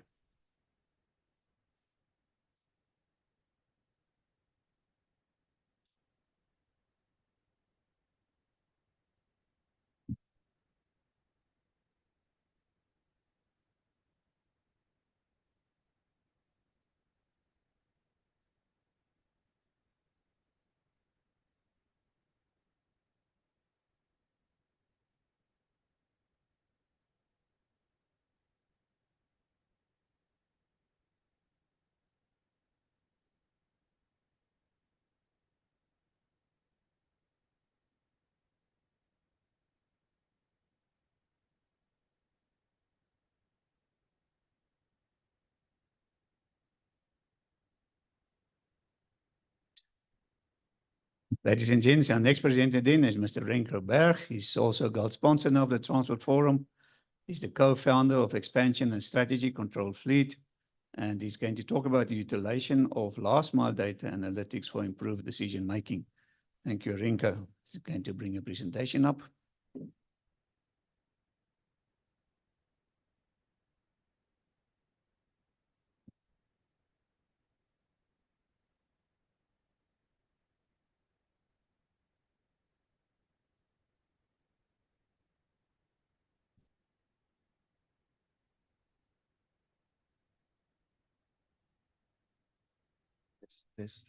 Good. Good morning, everybody. And thanks, Harry. Thank you for arranging. We really appreciate the hybrid event and all the challenges that come with that. And thanks for conquering that. And then thank you for all the other sponsors, associations, and then most importantly, the members. So yes, today the topic is obviously very relevant and very global. And I see it as actually two very exciting topics colliding together, last mile and then analytics. And traditionally, those are two spaces of teams that work together. The team that looks at analytics, specifically in the operation room, and those that do the operations. And in those spaces, you typically find a very different sort of climate of discussion, positive and negative. Those that are, the data tells me this I did not know. How can I extract further data? And to many, that can be of a lot of value, and in certain situations, quite frustrating. But that is where the magic happens. So specifically in the last mile context, what data do we actually have access to? And what does the data tell us, and how do we react to that? And can we and do we create environments in operations where last mile is relevant, where we can have that robust discussions for data to tell us a story? So I'm going to briefly try and give us some context terms. I also want to add to your introduction, Peter, onto some data points that tells us why this is so important in terms of the last mile and the data it gives. And then run through some case studies of what data typically is being used, and try and make it practical at the end, and how we take it forward from there.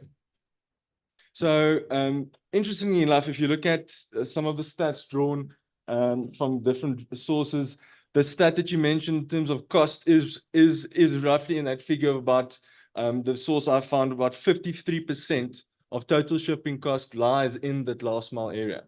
Other statistics speak much of consumers and how they perceive last mile and the importance of that.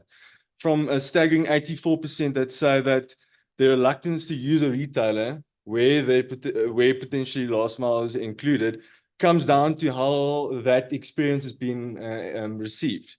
70% of consumers prioritize the last mile experience to top of mind in terms of selecting a specific retailer. I mean, even 21% of consumers express a reluctance to specifically choose a brand based on how their last mile experience works and how that is put forward to the market. So we know it's relevant. We know it is extremely exciting period, and there's a lot of movement around that space. And we know that as we delve deep into that, the data that is there is going to tell us further how we can embrace this into the future to make it even more manageable. So we know there are many different use cases of last mile. We all have spoken, and we are quite in top of mind of the e-commerce phenomenon and the last mile that plays a big role in that space. Other areas that also have quite a very big highlight on that is, for example, like the healthcare. We know that prioritizing scarce resources and medical supplies in a very rapid and sensitive time frame is critical. Last mile plays a very direct role in how that is done, and especially in the data that we have and how that is executed to improve that. Retail, we know, for example, and then don't forget our typical transport and logistics operators. For them, even though it is not a scooter, but for example, a link or a three-axle truck trailer combination, also deliver at end clients. And there is also a relevancy for them in terms of what last mile entails and how they need to manage that. So let's jump into some data analytic examples that are typically very well used and relevant for the analytics of last mile. One that most commonly is used in operation rooms now is your normal dashboard analytics. So that looks at historical data and potentially current data. Those are analytical applications that many of us already are exposed to, your analytical tools that are commonly used. And that type of data becomes the steering mechanism to know what has happened and potentially what is currently happening. And relevant to last mile, it might be, for example, deliveries, time slots met, time slots not met, historically focused. From there, things like heat maps. This is a visually appealing aspect when it comes to last mile, especially when we do around the pot, delivery and collections. That type of data can help us make decisions on where to allocate workforce, when to make better decisions in terms of time slots, how many deliveries, what vehicle combinations based on geographical areas. We see that heat maps and the data that we now have, due to the fact that we now have so many data points available in the market and in the field, is feeding a visual decision-making ability much more and becomes more common. And then something that is obviously relatively unfamiliar for many operators, but some are really getting their teeth into that, is looking beyond the future predictive view of what is likely to potentially happen. Making use of historical data as a common trend analysis, and then putting in prediction variables to say, if this happened, let's put out a scenario of what could happen. Others refer to that potentially as putting up a digital twin example of scenarios that if you have more data, what could happen. This is really important when we look at last mile, taking all the data points in consideration on where we can start improving. What models do we have? What systems do we have in place? And are we capturing the right data to become predictive versus purely looking at historical data? So taking a scan through those typical applications or that type of data and analytics that's available, where can one apply that? So where can you start putting that into decision making? Again, when you look at e-commerce, for example, that combined with retail, looking at where your typical trends of client expectations can be improved. Where can you look at data that is not just about the delivery, but conditions further to that? If you look at the transport and logistics space, even factoring things in like the weather conditions, on when it's more prone to do a certain delivery, given a certain delivery point, and what variables are going to impact that. So in these scenarios, if you look at, for example, e-commerce, retail, logistics, healthcare, in all of that spaces where last mile is applicable, the data, when collected correctly and used either in historical data, current data, or predictive data, sets up the T to make exceptional decisions. But it comes down to how we react onto that. Especially in the fact that we are flooded with data at this stage. We know that there's a magnitude of applications available. We need to know that we can pick the right one. We need to feed the data. We need to assess the data. And where we come from, we like to put solutions to everything. But ironically enough, the more the data speaks to us, the more the data is available. One true thing that stands out to how you can navigate into this world and how you can start making better decisions is the mind shift that we need to make. The mind shift in a typical operational room that says, get into the helicopter, fly on top of the business, and get out of the detail and try and see what the data tells us to put the business problems first. And if we do that, and if we can try and get to that place, then we can navigate on the smaller things of what applications to use, what type of data reporting is going to be more relevant. I love this quote from Marcel Proust that says, the real voyage of discovery consists not in seeking new landscapes, but in having new eyes. That new eyes means if you position yourself correct in your operational room, doing your last mile, can you have a new lens on the decisions you'll make based on the data you then have available? Some case studies I think that are quite relevant, especially in the e-commerce space.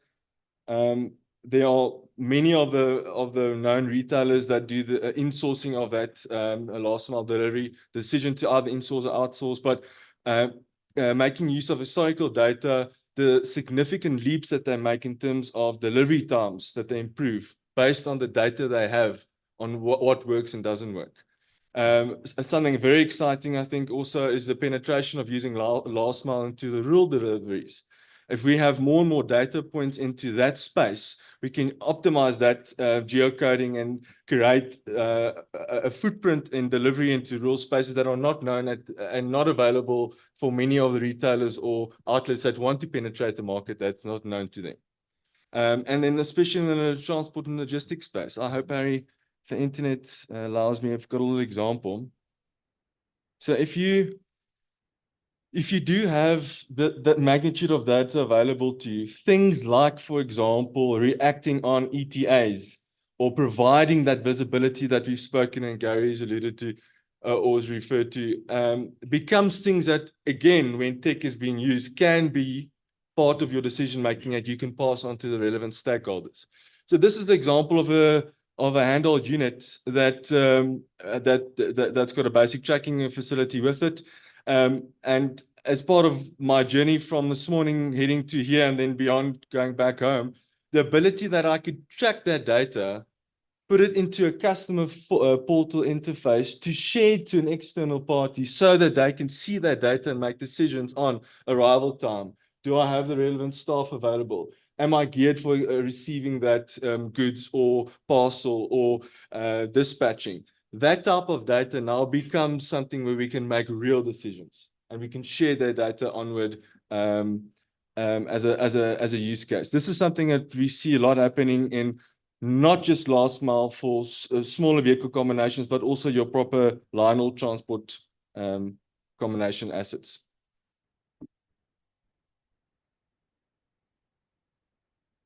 So how do we get to that? The challenges are exciting, or the considerations are exciting, the challenges are there. One thing that really stands out is the fact that we are trying. I mean, there's a recent survey that says that about 83% of executives acknowledge the fact that they are making significant investments into this space of last mile and digitizing the last mile and making use of the data that it gives us and making decisions. But they know that it's not fully yet showing potentially either return or that they're not fully capitalizing on that yet. But the drive is there. The time is now and the time is right. One other thing that we obviously genuinely need to address specifically in this space is then our skills gap. We see operational rooms more and more bring in skill teams that are data-orientated members combined with your operational experts. And those data-orientated members bring that extra angle into an operation that says we are two teams colliding into one. Operations and those that know systems, data analytics, together will make better decisions. And if we can upskill ourselves continuously, attract the right skill sets and ability, then the analytics in this space can become very exciting and further.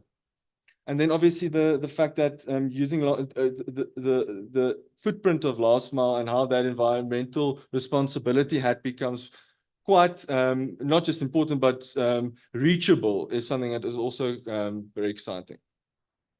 So in conclusion, if we're on the right time, we're on the right place, we know that things have changed for good. In the 21st century, how we consume, how goods are delivered, what decisions are consistently being made by those operators to make that process even better, how we can speak to the ever increasing demand of end consumers, that is where we are. That's the reality. There's some statistics that show that in 2030, the global last mile market is projected in dollar terms to be about 84 billion. In the North American market, the last mile growth is annually anticipated at 16% between 2021 and 2025. So we know the growth. We can see the anticipation and the demand. How we navigate into the future from here, using data for us to make the better decisions, to take that data back into the operations and how we optimize is key. And with that, making sure that we have the right skill set and ability around the table to act on those decisions and implement. And indeed, an exciting time we are. Thank you.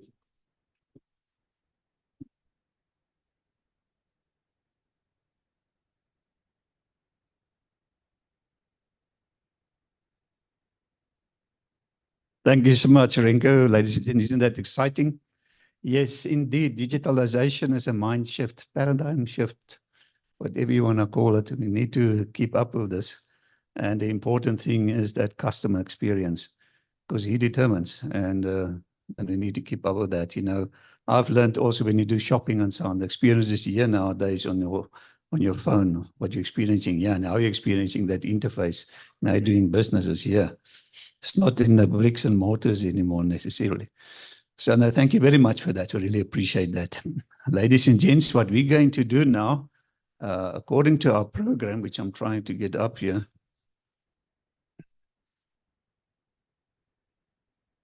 According to our program, we're supposed to have a next presenter, but we're going to first take the break now because we're running a little bit behind, and the snacks are ready outside for you. So let's now take a 15 minutes break, and thereafter we'll have Stanley presenting. Thank you, Stanley. So let's take a 15 minutes break. So we see you back here at 11:15. Thank you very much.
Ladies and gents, we need to start again. Please take up your seats. Thank you.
Right, ladies and gents, we're going to start again.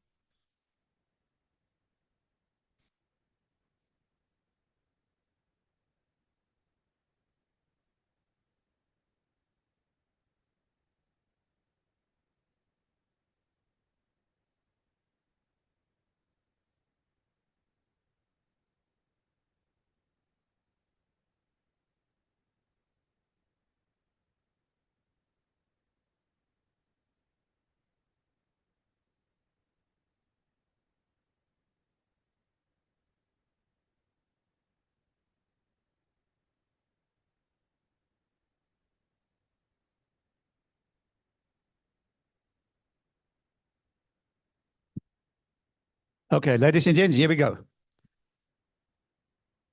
Thank you for University of Johannesburg for treating us to this level today with all the nice snacks and so on. I really appreciate that. And I can see the lucky draws building and building up.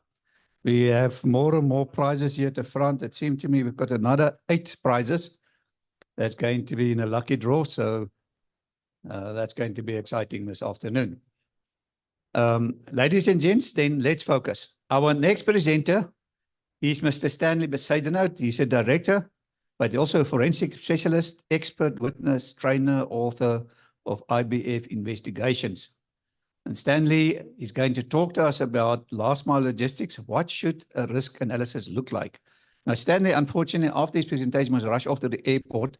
So after his presentation, we'll quickly take questions. Should somebody of you have a question for Stanley? But Stanley, thank you very much. We're looking forward to your presentation.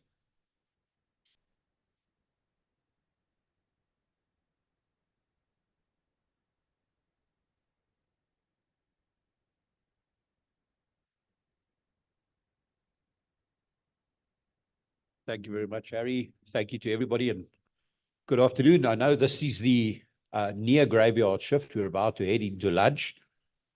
So I'll try my best to at least entertain you, although it's with a very macabre subject, really, because at the end of the day, any kind of risk analysis, specifically a tactical risk analysis, goes about the things that can go wrong. Now, what's interesting is it's true that I'm actually rushing out of here. And it so happens that one of my clients on their last mile, just day before yesterday, regrettably, as they were traveling to their delivery point, 2 children were dropped off by a taxi, 2 very little children. The one stayed on the side, and as the truck approached, the one little girl ran underneath and unfortunately passed away at the scene. So I've got to rush down to do that investigation. And that just kind of shows you one important thing. I've been in meetings. Let's these indabas that I'm an individual business owner. I'm a one-man show. It's just me. But a lot of my clients have these corporations and they have these weekend getaways, and they go together and everybody gets booked into a hotel and there's nice food and drinks and everything. And then they start discussing the various, kind of plans around their business. And specifically, they also typically get to budgets. And I've been invited to attend some of these on account of the fact that some of my clients understand and appreciate the impact that risk has on the outcome of their business planning. And one of the moments I remember is when they had the spreadsheet up, when they were talking about this department and their contribution and that department and theirs and the budgets and whatever. And I said to one of the guys, I said, do me a favor, there underneath, I think it was B24, whatever it was, do me a favor, just put in a -1 million there. And the guy says, -1. I said, just type it in there, type -1 million. And he's like, for what? I said, oh, put it in and then right next to it, unknown. He says, what do you mean? I said, what does it cost when the truck rolls over? What does it cost when the truck is hijacked? What does it cost when the driver's life is lost? You're busy with the budget exercise. And unfortunately, when it comes to the risk component, there's no way to assign the value. If it's your bad luck, who remembers the trend with Intercape buses? They had like 6, 7 crashes in a row. So these kinds of things happen. And when it comes to this risk analysis, what I tend to do is I tend to look at the world through a completely different colored glasses from most people, because I'm risk aware, I'm risk focused, and I'm risk dedicated. It's kind of the way I think. Now, when we talk about the so-called last mile, what's really important is people tend to, and this is natural. I mean, there's statistics that clearly prove that more people are involved in crashes closer to home than further away from home, generally. So what happens is there's this propensity for us to believe that when we start reaching our destination, we can relax, things are okay, we can see the day ahead. Now, that happens in transport as well. Now, what's really interesting is that in the context of South Africa, what we often see is that we have a lot of focus on what we call inbound risk. That's what other people may do to us. But we don't categorize our risk in a way that gives us an awareness or a sensitivity to what is called outbound risk, or the things we do to add to the risks that we are exposed to. Now, we typically see as well that when you look at that last destination, that literal last mile where people go and sit down, people tend to think, okay, look, I've arrived. And the minute they arrive, they go, therefore, my risks are over, my troubles are over, my concerns are over, my worries are over. The parcel arrived at the destination. That's where the truck drivers relax more. That's where all the training, all the forward planning, all the watch out for this, be careful of that, don't do this, whatever. This is where that happens. And unfortunately, because of the way that is, it is also true that what we have at that location is what is called asset concentration. That's where your vulnerabilities increase, because you've got multiple vehicles. Now, when we talk about asset concentration, remember, vehicles, product, and employees. Your truck driver, his vehicle and the stuff he transports, all three of those things can be vulnerable to risk. At the same time, at many final destinations, especially, and we talk last mile in the context of the logistics environment, we talk about outbound last mile. I'm talking about the last mile in terms of risk and the last mile in terms of the vulnerabilities. And what happens is often at that last mile, be it a distribution hub, be it a delivery point such as big clients, etc., you have a concentration of assets. When you have a concentration of assets, when everybody tends to get together at a single place, every one of those trucks, those vehicles, those drivers, and those assets that arrive there attract criminal interest. When you focus all that interest in a particular place, you have a possible cross-pollination. Now you have cases where multiple vehicles might be taken, stolen, damaged, robbed, or whatever the case might be.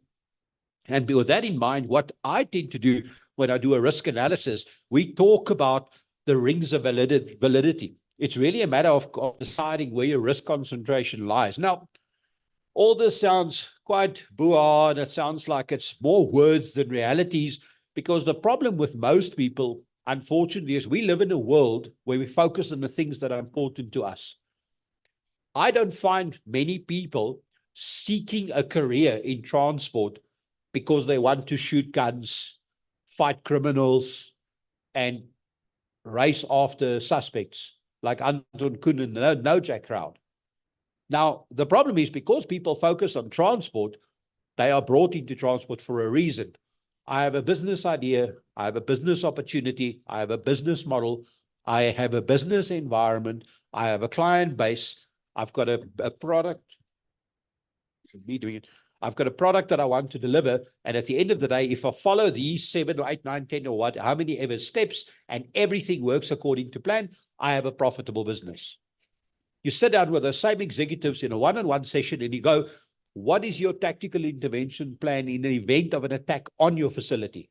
As in, I've actually investigated cases, I can tell you in Mokopane, where suspects came onto the premises, they held the security guard hostage, they sought out the supervisor on duty, and they proceeded to stab him 11 times in his bedroom.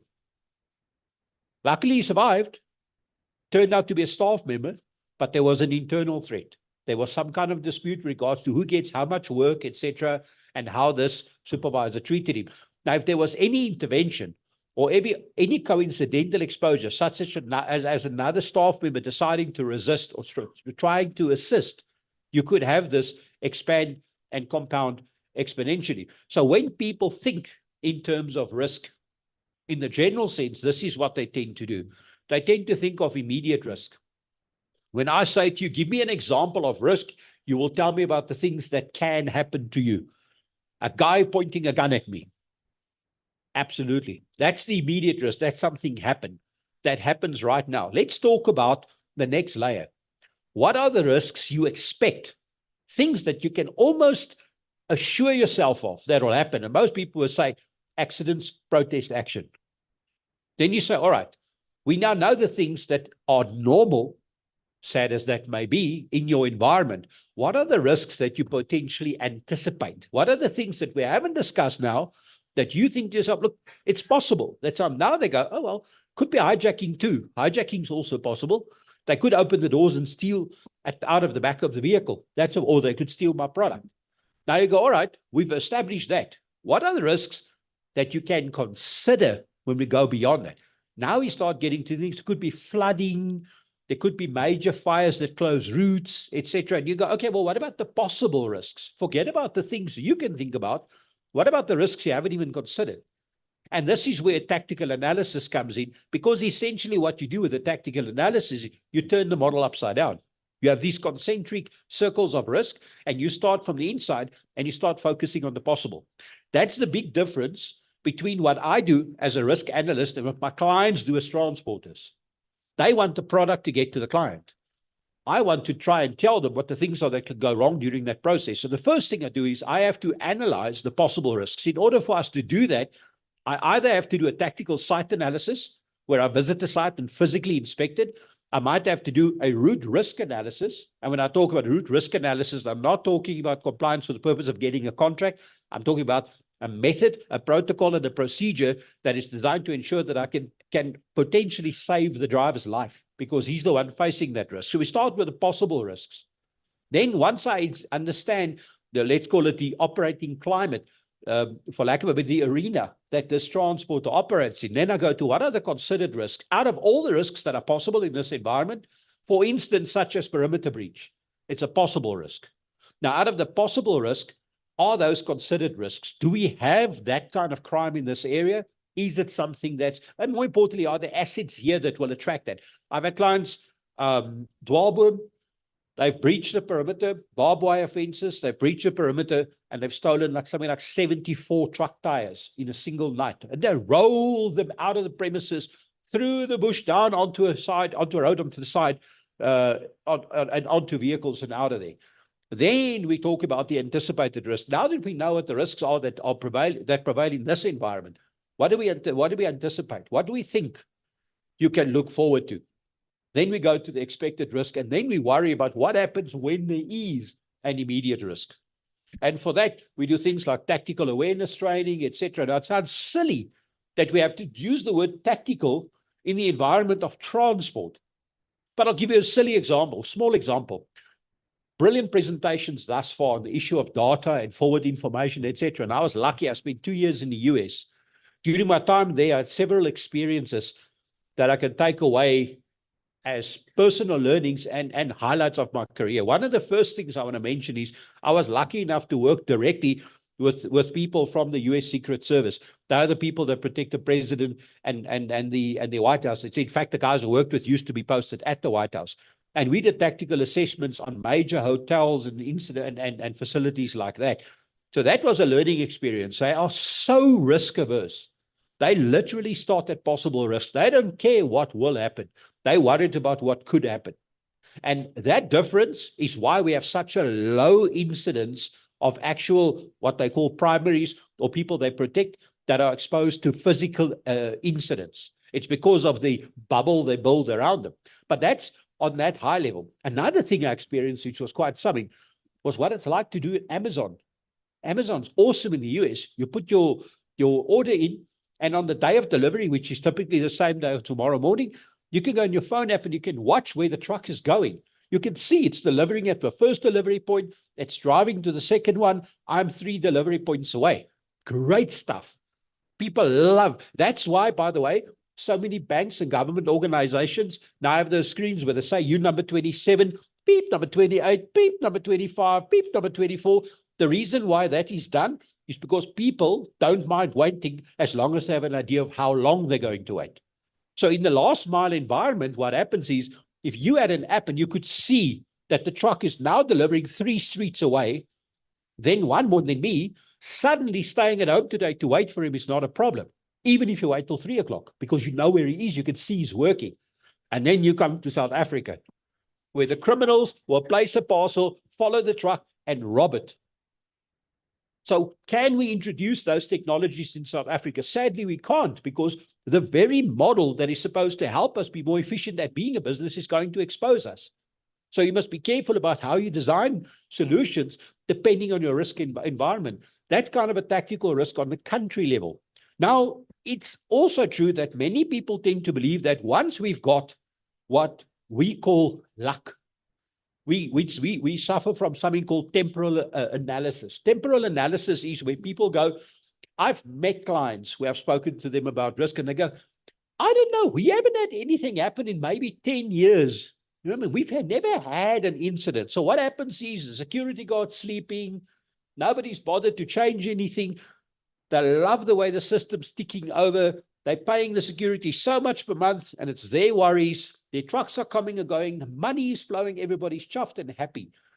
And then we have what happened at a facility here in South Africa, where they came in and took 9 trucks on one night from the same facility. I was involved in a contract with the national government when one of the Department of Transport's officers was raided by criminals, and they stole 48 computers from the building.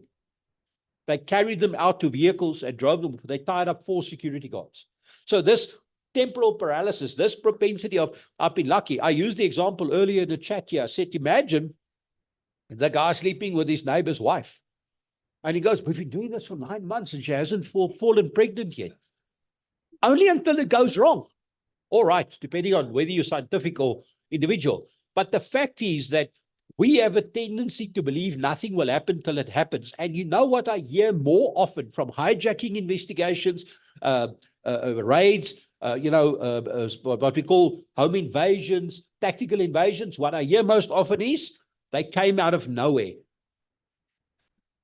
I hear that all the time. The number of times I've heard people say they cut. No, what you're telling me when you're really technically accurate, it's not that they came out of nowhere, it's that you believe they were nowhere. There's nobody that's more surprised by a beep than somebody sitting on their phone at an intersection.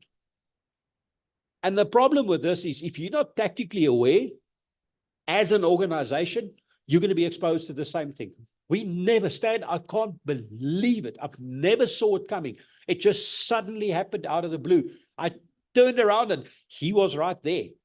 I hear that so often, and that's the unfortunate thing. But what do we do? How do we work? Now, in the transport sector, we're not unique. Most businesses in South Africa tend to do the same thing. They tend to decide what to do when they need to do something to stop what was done.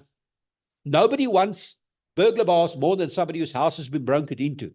Nobody wants an alarm system more than a guy who comes home to an empty house. Nobody wants a gun more than somebody that ended up in hospital after being robbed, potentially stabbed, shot, or even worse. Well, I'm talking in terms of injury, but not many dead people go to hospital. But you get the point I'm trying to make here. So the issue is that risk is kind of what I've got a colleague.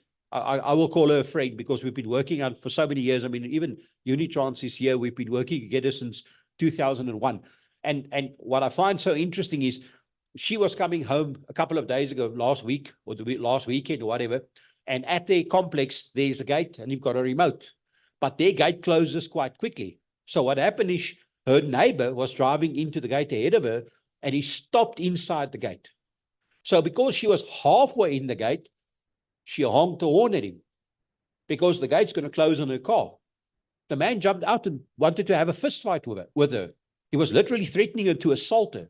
So my problem is that we have a tendency to think that risk only exists where we think risk can. It's such a problem now already in South Africa that people can be triggered for the least little things. People decide on a literal spree of crime out of the blue for no good reason. And the problem is that when that manifests in the environment you work out, or you work in the area where you work, in the location where the driver arrives, often we hear what we shoulda, coulda, woulda. But when a life is lost, when major assets are lost, when vehicles are taken off the road, small businesses get shut down by the loss of a vehicle. When that happens, it's too late. And the problem is that we can't really do anything later. So the only way to get out of that mentality is with some kind of risk anticipation. You have to sit down with your people, you have to educate them, and it starts from the top. It comes with people like me, going to people like you, explaining to them what the risks are, them understanding it and appreciating those risks, and then sharing that information going along. Typically, in an ideal environment, you have some kind of tactical analysis. That tactical analysis gives you, for lack of a better term, at the very least, it gives you some kind of drawing, some kind of plan for what to do to improve your situation. You might have to change fences. You might have to install or change cameras. You might have to amend protocols. You might have to decide whether your security service provider is adequate or whether they're properly trained, properly qualified. I've been to a tactical site assessment where the security officer on duty, listen carefully to what I'm telling you, said to me that although he's a grade B and although he's employed on the site with a dog and his personal firearm, he's only getting paid a D grade salary because they told him it's a D grade post. We looked at the security specification, it's a C grade post. So things like that. Now a guy has his personal firearm, he's on duty, he's not paid accordingly. How little effort will it be to bribe that man to allow somebody in? That's the concern we have. So there you are. You have some kind of decisions to make. Here's what I'm proposing. Tactical analysis, tactical consideration, risk analysis should be part of the original budgeting plan. I don't know many transporters that say this year we want to spend X thousand, 100,000 or million on being safer. They look at the cost of operations and I'll give you an example. A truck is involved in a crash. There's a risk department with a risk budget. Who pays for the repairs? Is that a risk expense? Is that a maintenance expense? So the workshop people are unhappy because those operational people are crashing our trucks, but the risk people told us what we must do, but who's paying for it? So even internally, you've got this confusion and this tension. So by having a proper risk plan in place, you could at least identify this risk, analyze them properly, and then decide on how you manifest the reduction of that risk. So essentially, you want to have some kind of action plan. We know that things are going to happen, that you can't say that tomorrow morning at 9 a.m. on this road with this particular vehicle and that driver, an incident is going to happen in the following way. But if we don't have a proper tactical or risk plan in place, we don't know how to respond to a risk realization. And that's what's very important. And then a very important point, partnerships. You guys, I'm saying you guys, it might not be all of you, it might be all of you. People in transport are transporters. Why is it that they hire or they buy vehicles from a vehicle manufacturer. They buy fuel from a fuel supplier. They buy tires from a tire manufacturer. They buy security services from a security company, tracking from a tracking company, and then coincidentally, they think they can manage and handle all their own risk. And none of the people there are trained to do that properly because it's an intangible. It's a little bit like a medical aid for a 25-year-old guy. It's an expense that he can't taste the benefit. If he took that 1,000 Rand a month he's paying for medical aid, that's like a whole month's worth of drinking at the pub. And businesses do the same. They find it difficult, and risk prevention is like having a medical aid. I'd rather have it and not need it than need it and not have it, because by the time I need it and I don't have it, it costs me more than the cost of the risk. Hypothetically, you pay a guy, and I'm not quoting rates here, I'm literally just doing a thumbs up. Let's say you pay somebody 100,000 Rand to assess your whole operation and everything that happens with regards to your transport. One truck is saved. How much money have you saved? You don't. 2 trucks are lost. How much money have you lost? It's really just a balance sheet exercise at the end of the day. That's my little spiel. I didn't want to make it too long because it can get extremely involved and technical. And coincidentally, just in closing, the reason why I specifically generated AI images is to close with this message. Even transporters are becoming woke. They're becoming woke in the sense that they are so geeked out by all the technology they've got that they forget that at the end of the day, there are people with the right skills to empower them in the right ways. Thanks, folks. If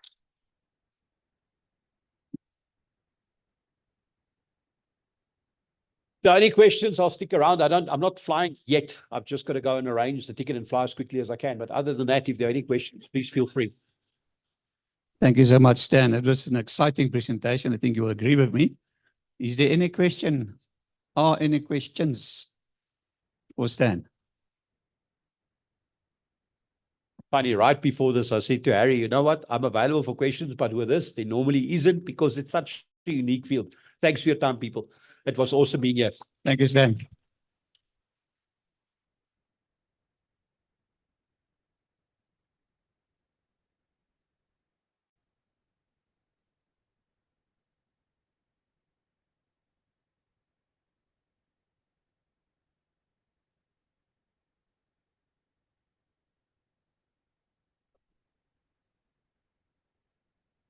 Great. Thank you, Stan. We're looking forward to future presentations.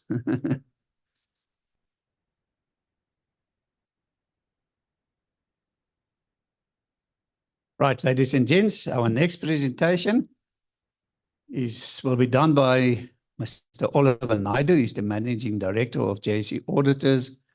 He's going to talk about the role of international standards in building sustainable supply chains. Thank you very much, Oliver.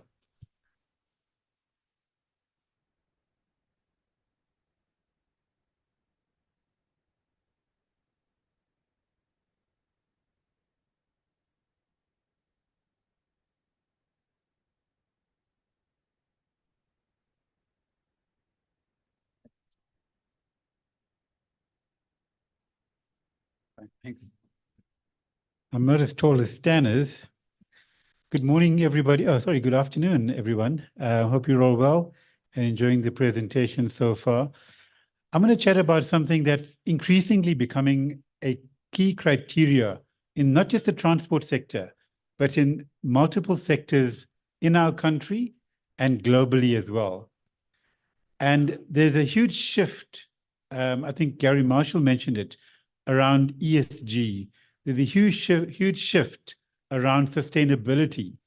And I just want to chat around a couple of standards that are being used in the drive to encourage and promote sustainable supply chains around the world. So there are a number of international standards that are available, and I'll cover just the main ones or the major ones today. But what I'd like to quickly summarize in that slide is to confirm that the goal of standards is actually very specific.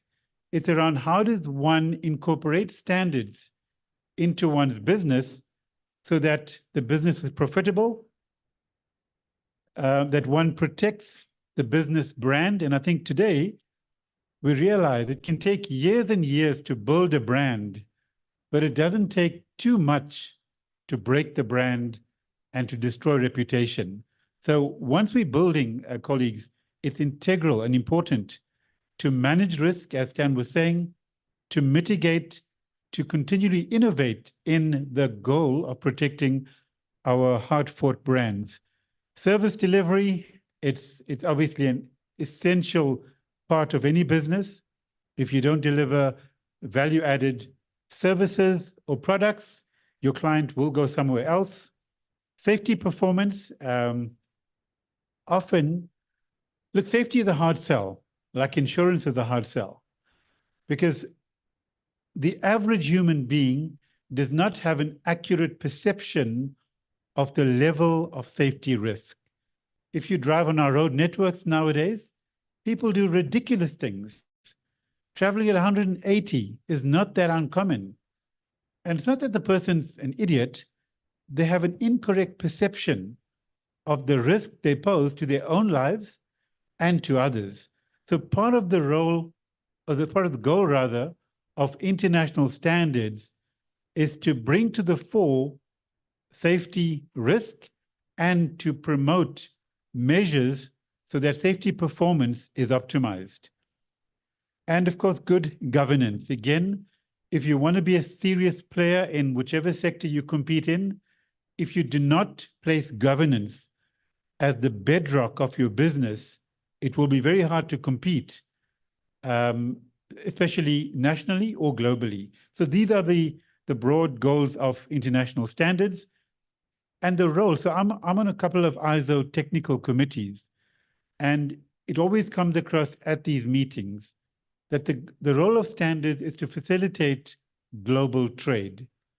So if you're an OEM in Germany and you're buying parts for your BMW fitment in Brazil or Africa, you want to have peace of mind that regardless of which country in the world you are sourcing from, that the standard of the component or service is the same. And in that way, it enables global trade to be conducted consistently and with a unified platform. Standards are intended to also promote transparency and accountability. And you'll find that if you have these standards in place, you're audited usually, and there's a huge amount of accountability that one has to take. Now, having a standard does not mean you won't drop the ball. It's not possible in the real world. But certainly what is expected, if you have a standard, when you monitor and measure, you detect any anomalies or non-conformances, and you correct. So you're mitigating risk all the time, and you're building in innovation into the business. Climate change is increasingly becoming a hot topic in many circles, and I think one can understand why. So part of these standards are intended to mitigate environmental concerns, as I've mentioned, protect business brand, and to encourage socially responsible behaviors. And I'll show you in a few slides later the occupational health and safety standard and how the intention of that standard is to protect the lives of a company's most important asset, the human lives that work in the business, and good governance. We see increasingly the emphasis on ESG, and I've often wondered, why are investors interested in ESG? I mean, these are people that put their money in products around the world that delivers maximum return on their investment. And I thought, as long as they get their money back in the returns they need, why are they interested in ESG? And after researching and listening to experts, investors have come to understand companies who have ESG frameworks are likely to deliver better ROI and sustainable returns. And this is what they want. Hence, it seems to be a growing global trend. Now, every business has a strategy, right? It could be either a formal strategy or an informal one, but you wouldn't be in business if you didn't have an idea of the direction in which you're going as a business. It's important when one adopts standards to integrate these into the business strategy. If you just delegate the responsibility for standards to a junior person or just to get it off your back, it will not deliver on the intended benefit of a standard. It needs to be integrated into strategy and into the financial model of the business, into the marketing strategy, into the customer service strategy. So it really becomes a seamless way in which one's business is run. Just a quick slide to show that the red, by the way, is South Africa. We have, in comparison to some of the other economies that we compete with, very limited numbers of companies who are adopting international standards. And whilst in our work we do see a shift or a subtle shift to increasing adoption, we believe, and I think most people believe, that we still have a lot of catching up to do if you look at the other economies that we often compete with in the global picture or the global economy. And that's it, 9001, which is a quality standard. ISO 14000 environmental is similar. So in any standard, we seem to be having a lot of work to do in terms of catching up and promoting it more actively in our country. And then the same is true for Africa, South America, parts of the East as well. Now, all of these standards requires for one to adopt a very structured approach in the way you do business. So it requires for the different planning divisions, the leadership of the company, performance evaluations to be done. So it's about how do you take into account your business context, to factor in your client requirements, put all of that into your business processes and deliver in a consistent manner on your client need and stakeholder expectations as well. The next slide probably depicts that a little more practically. This is a philosophy or a model called the PDCA cycle. It comes from Edwin Deming, that famous management guru from the 70s, I think. So it's about planning, doing, checking, and then acting. So once you have your policies and procedures in place, you will then implement those within your business, monitor and measure and check. From the diagnostics you get, you will then take actions that will enable the business to improve and to have a culture of innovation. From this morning's presentation, I think Gary Marshall, in his last slide, he mentioned a couple of things which struck a chord with me. He spoke about the integral importance of training our people, the integral importance of having a culture of innovation and continual improvement. And I was speaking to Bernard from ABSA over coffee, and he was talking to me as well about innovation and the need to think differently in how we do business. So these standards are encouraging that kind of a mentality. Don't follow the status quo. If we want to be the best in class and be world class, we must do things differently. So just in a nutshell, these are some of the most popular standards globally. ISO 45001, and you see all of these standards are intended to manage risks in a specific field and to protect the business and to obviously innovate in that regard as well. So 45001 manages risk to protect the people at work. ISO 14001 manages risk to protect the environment. So if you're a transport business, how do you handle your vehicle emissions? How do you handle your energy resource consumption? How do you handle your waste streams? If there's stormwater drainage, are you ensuring that stormwater drains are not contaminated with spillage from diesel tanks, for example.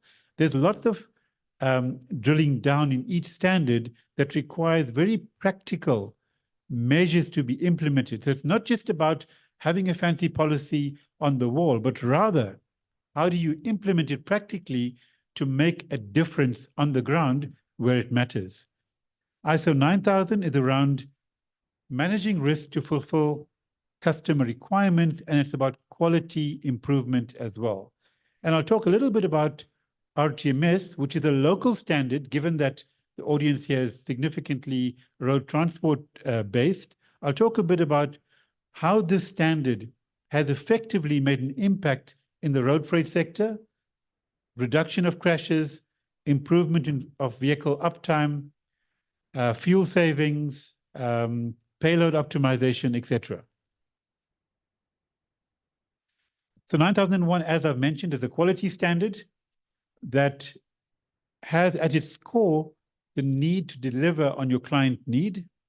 ISO 14001 is about managing the business so that one uses resources more efficiently, reduction of waste, and a commitment to minimize pollution. And it talks to the whole aspect of greening the supply chain, managing climate change, and how do you make provision for that? So things like your fleet replacement. Are you moving toward Euro 5 or Euro 6 engines? But if you have older fleet, look, in Africa, to be honest, we're not going to be changing our fleets overnight. We have to deal with how do we reduce emissions, even in Euro 3 engines? How do we train drivers to minimize harsh acceleration, to minimize excessive idlings? So let's focus on the quick wins in dealing with the whole aspect of environmental management and emissions reduction.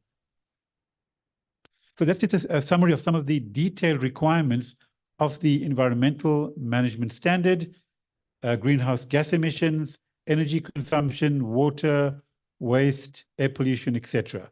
And of course, all the standards do have as a component of their requirements the need to comply with the relevant country regulations. And that's quite important as well, because let's assume that you're driving your truck and trailer and you have a crash and it was found that the vehicle was overloaded or over the legal limit and you did not comply with the regulations. In that case, beside the legal liability issues you face, your insurance is likely to repudiate your claim because you are not legal on the roads. So all of these standards have legal implications as well, which, if not complied with, can result in adverse or negative impact on the business.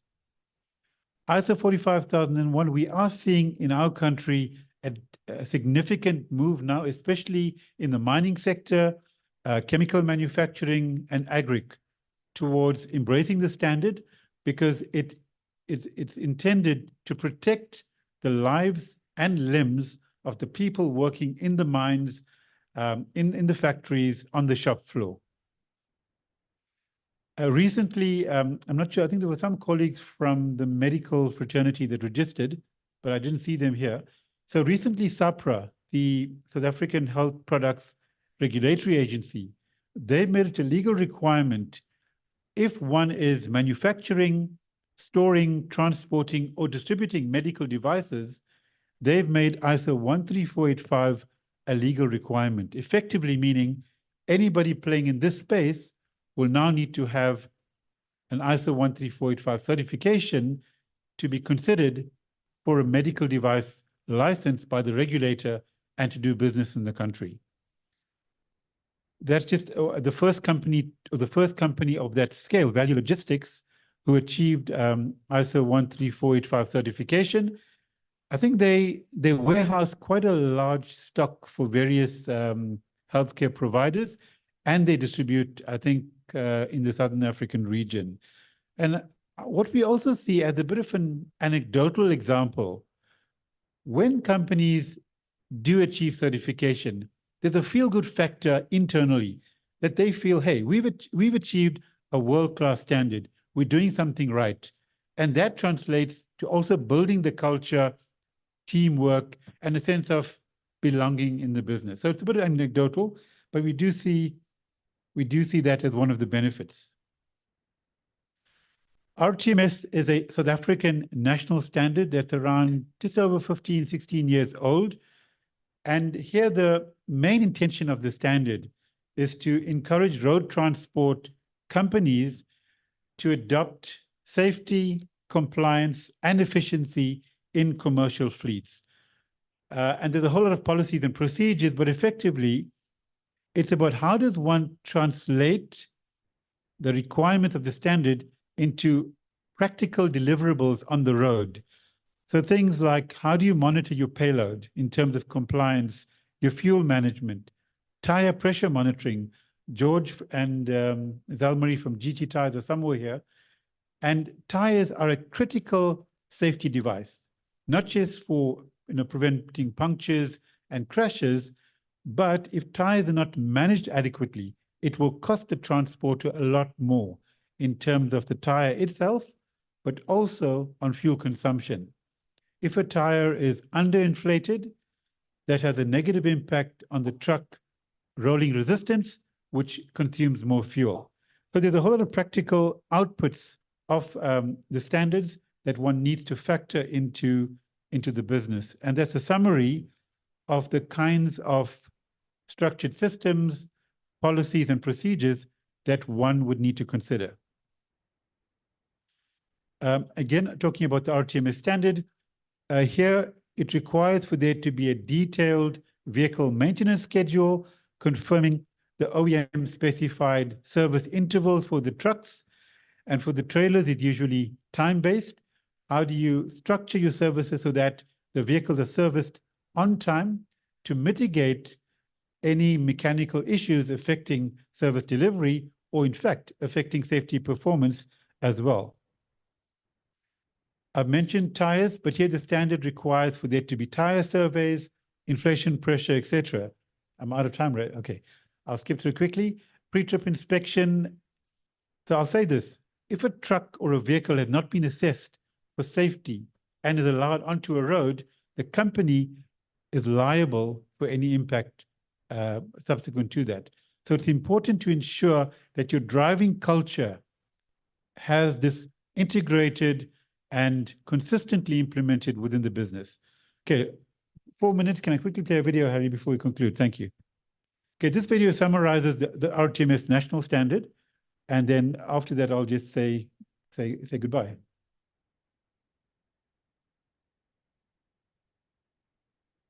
It's not allowing me to click, Harry, on that. RTMS is a national standard promoting safety, compliance, and efficiency in fleet operations. It promotes a framework in order to minimize crashes, ensure vehicle safety, promote safe driving behavior, and ultimately allow for an efficient supply chain, which is essential for economic growth and global competitiveness. Let's look at the 4 pillars of the RTMS standard. 1. Correct vehicle loading is essential, making sure that the mass and dimensions limits of the National Road Traffic Act are complied with. If a truck is overloaded, it not only damages our roads, but it is also a safety risk, as the vehicle braking and handling is compromised. Our roads are a national asset, so by preventing overloads, we preserve our roads and make them safer. So whatever you are loading, be it bulk or break bulk, make sure to load correctly and safely, taking care to distribute the load across all axles. The RTMS standard also requires safe load securement, so make sure that load is correctly and tightly secured to avoid dislodgement during transit. 2. Safety of vehicles. The second pillar of the RTMS is safety and safe operation of the vehicles. A structured preventative maintenance program is essential. This includes tire management and maintenance of the trailers. Of course, in addition to preventative maintenance, it is essential that pre-trip safety inspection is conducted daily. It is widely accepted that more than 80% of crashes are due to driver error, so managing driver behavior is a crucial requirement of the RTMS standard. One of the main causes of crashes is driving at unsafe speeds, so monitoring of driving speed is a key requirement of the RTMS. 3. Driver health and wellness. The third pillar of the standard is driver health and wellness, which requires that the drivers are assessed for fitness to drive. The standard also requires a fatigue management plan, including a driver duty roster, monitoring of duty hours and driving hours.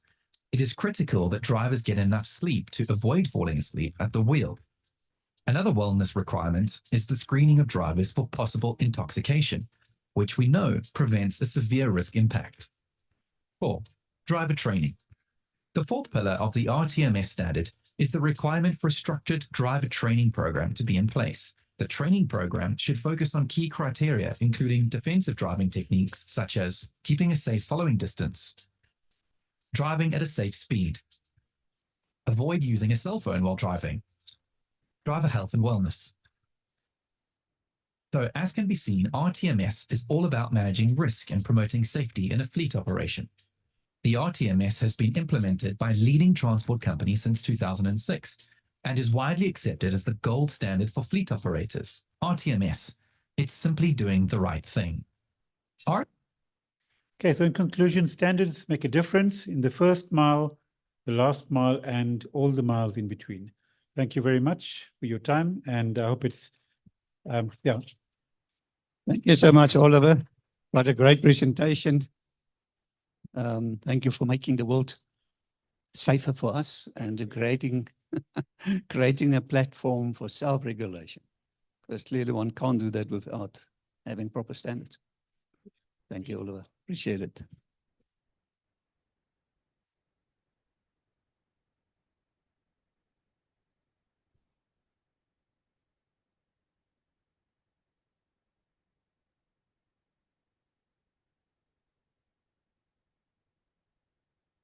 Right, ladies and gents, our next presenter is Mr. Michael Henning. He's the sales manager of EasyClear. He's going to talk about last mile logistics and what it means to you. Thank you very much, Michael.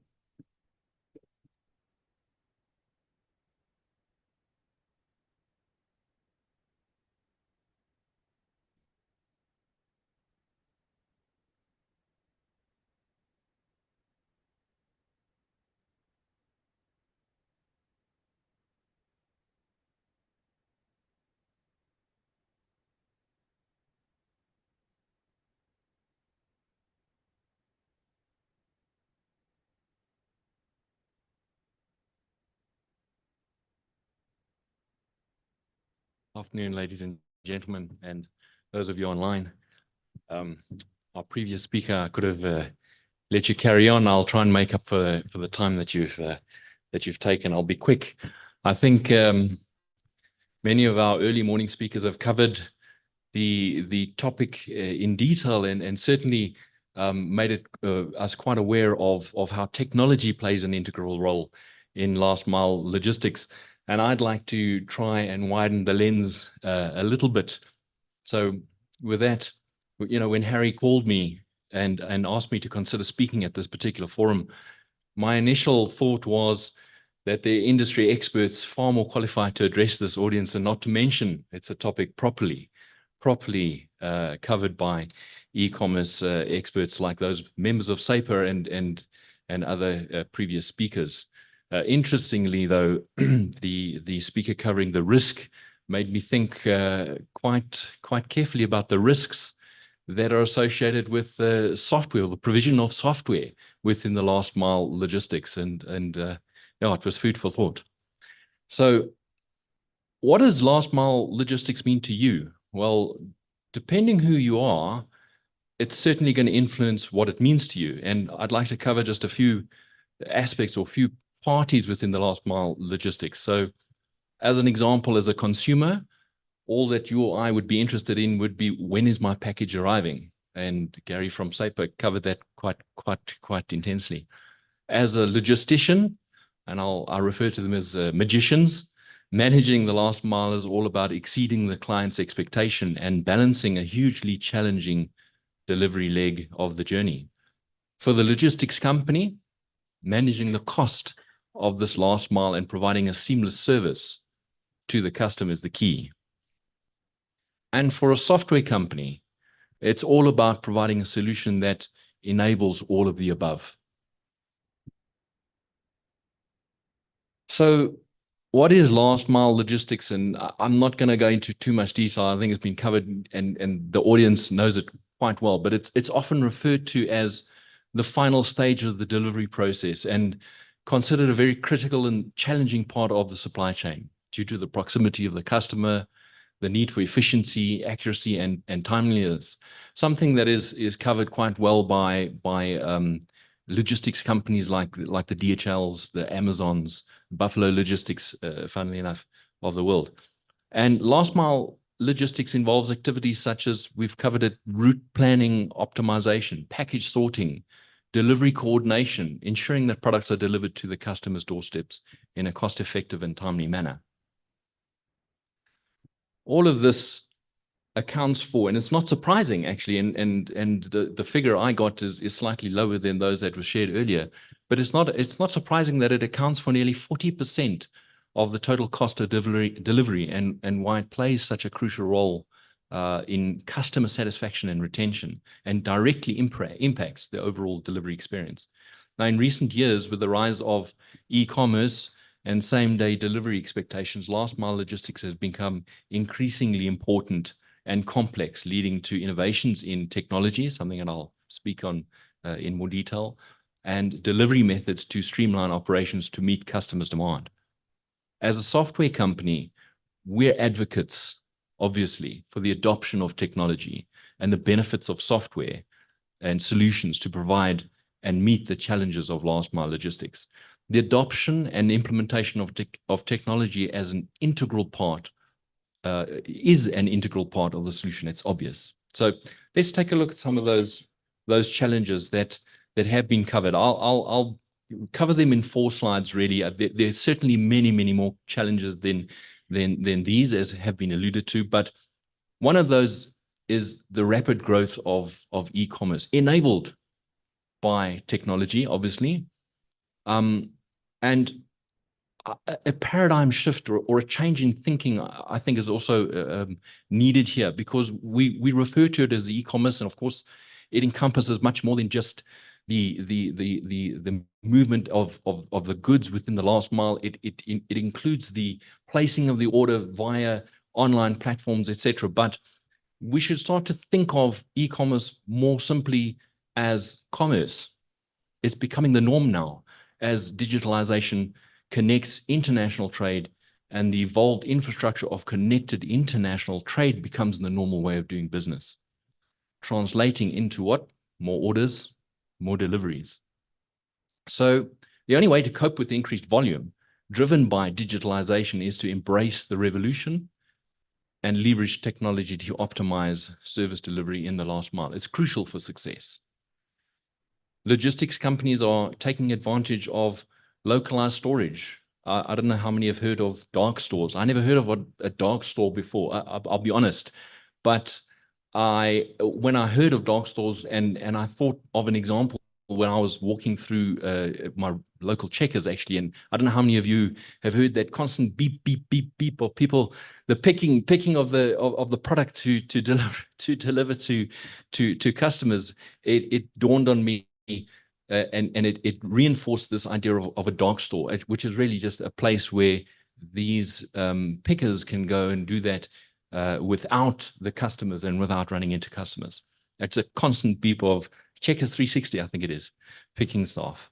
So that's one of the things or reasons why we need dark stores, but it's a place where they can pick locally for local delivery in peace.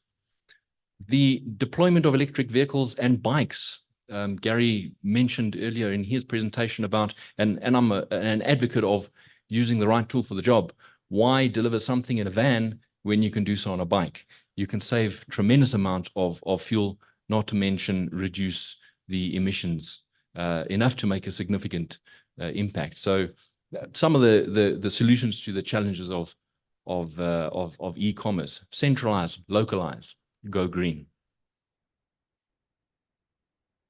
Another challenge faced by not just the last mile logistics industry, but the logistics industry as a whole, is staff or skills shortages. And in particular, in this particular industry, the shortage of delivery employees. And I see rising to the challenge, and through the deployment of technology and shared mobility or crowdsourcing delivery. It's a great digitally enabled solution when there are too many parcels and not enough drivers. And more importantly, for me, it was a great example of a technologically enabled ecosystem of trust. Trusted drivers who are pre-qualified and where information is delivered in real time via an app to the customer. So yes, they could track their parcel, and equally I'm reminded of the risk of tracking said parcel if you know exactly where that truck is. On-demand options like storage lockers, we all have heard of Pudo. They're a fine example of localization and again enabled by technology because they are indeed smart lockers. Facilitating the delivery and collection to be made by the consumer at their convenience while solving a delivery staffing issue. This slide I put up and I was reminded, you know, all of last week we had very little load shedding. Today, I battled to get here. And that's an obvious unplanned for inefficiency within the last mile delivery leg. Natural, inefficient traffic, mechanical failure, or only one drop-off at a time. So inefficient route planning adds a hidden cost to that 40%, well, 50 as I saw in an earlier slide, and it's an already costly service. It's a suggestion that route planning staff can spend up to 4 hours a day planning routes. And now I realize why when I tried to change or reroute a parcel that I delivered through Takealot, it became an absolute nightmare and I ended up having to cancel and reorder completely. So AI and clever algorithms that are being deployed by software service providers and solution providers like Loop, to mention one, and others, are tools that can help us humans and not replace us. And I think that's key, because we run the risk and we have this fear of being replaced by AI and technology. And I think, no, that's not the case. We need to utilize and leverage it to our benefit to help us. And they can help us by finding the best route, taking into account traffic or current traffic conditions. I mean, we've all used tools like Waze. The use of drones for the delivery of medication and blood samples to remote areas is not new.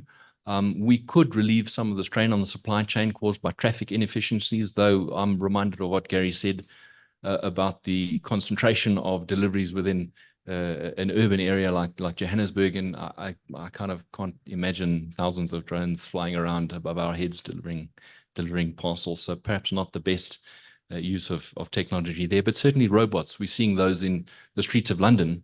Not so much here. I'll be surprised if the robot makes it to the door. But they are solutions and they are innovations that could be considered in the last mile delivery leg. So an obvious one, demanding customers, customer demand. Customers are now expecting next day, same day, or even within 1 or 2 hour deliveries. I'm reminded of my brother who's in the UK at the moment, and he keeps telling me how quickly Amazon can deliver his parcel to him. And I think to myself, yes, it helps when you're living right on the doorstep of the DC, the Amazon DC in Rugby. So AI and robotics can help by executing repetitive tasks and freeing us humans to do what we do best, and that is deal with demanding customers.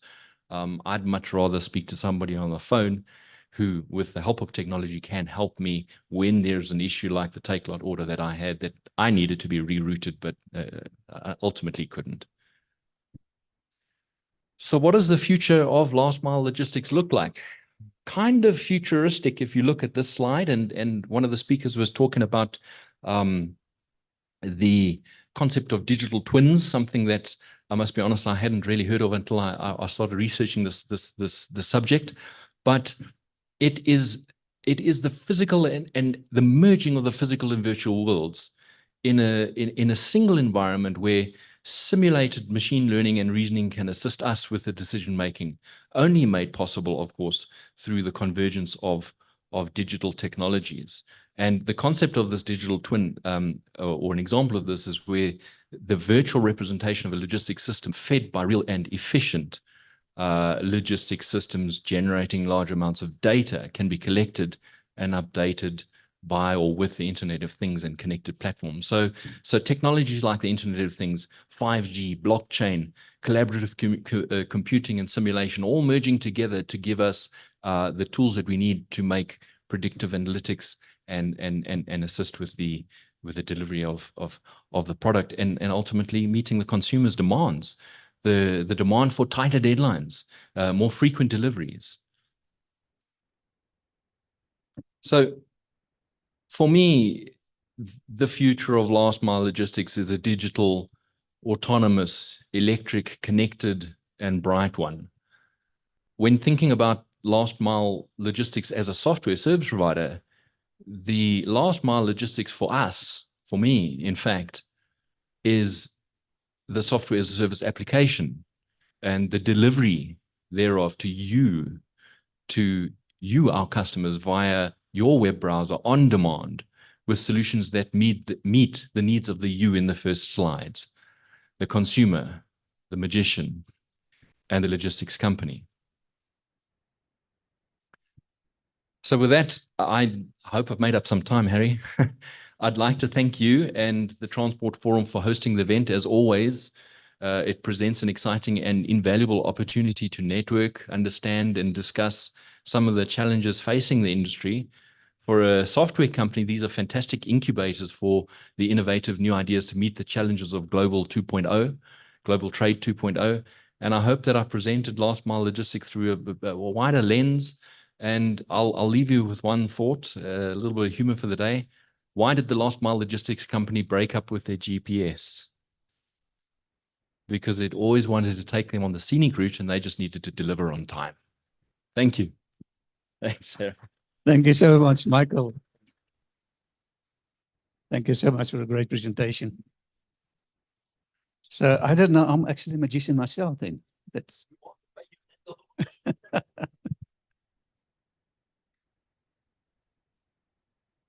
right, ladies and gents. We're moving to our last presentation, but not the least, obviously. Let's get the program up here.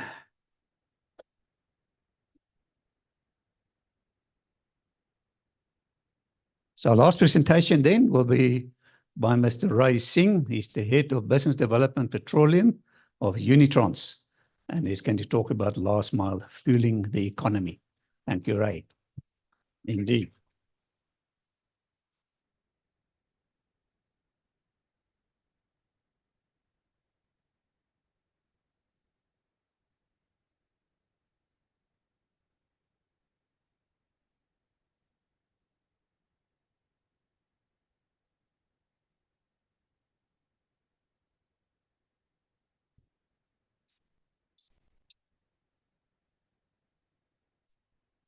Yeah, perfect. Thank you.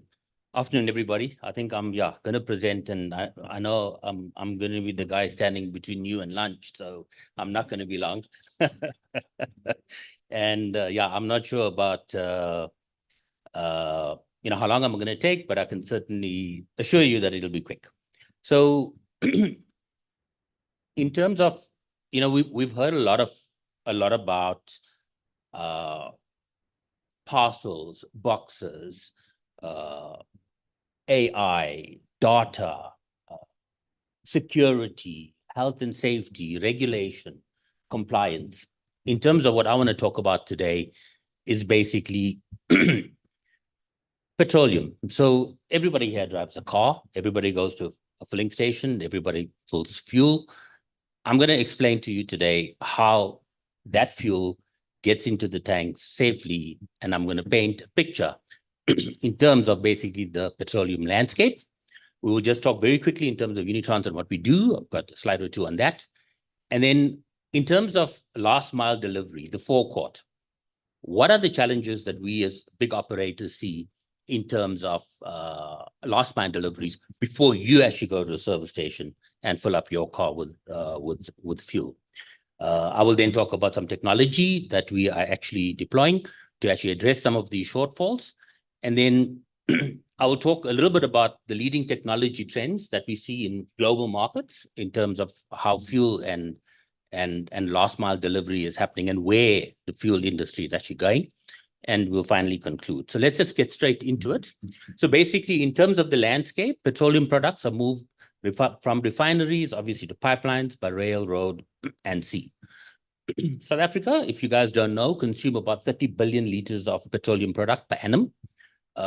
We have a network of 4,600 service stations, 100,000 direct customers. Now, the 100,000 direct customers is what we will call commercial and industrial type customers, factories and stuff that use fuel. 70% of those 100,000 direct customers are farmers. So you can imagine that, okay? Gauteng, KZN, the Western Cape, consumes about 20 billion liters per annum, which is 67%.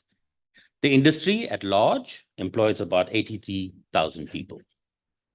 So when one looks at very quickly, it looks complicated, but it actually is not.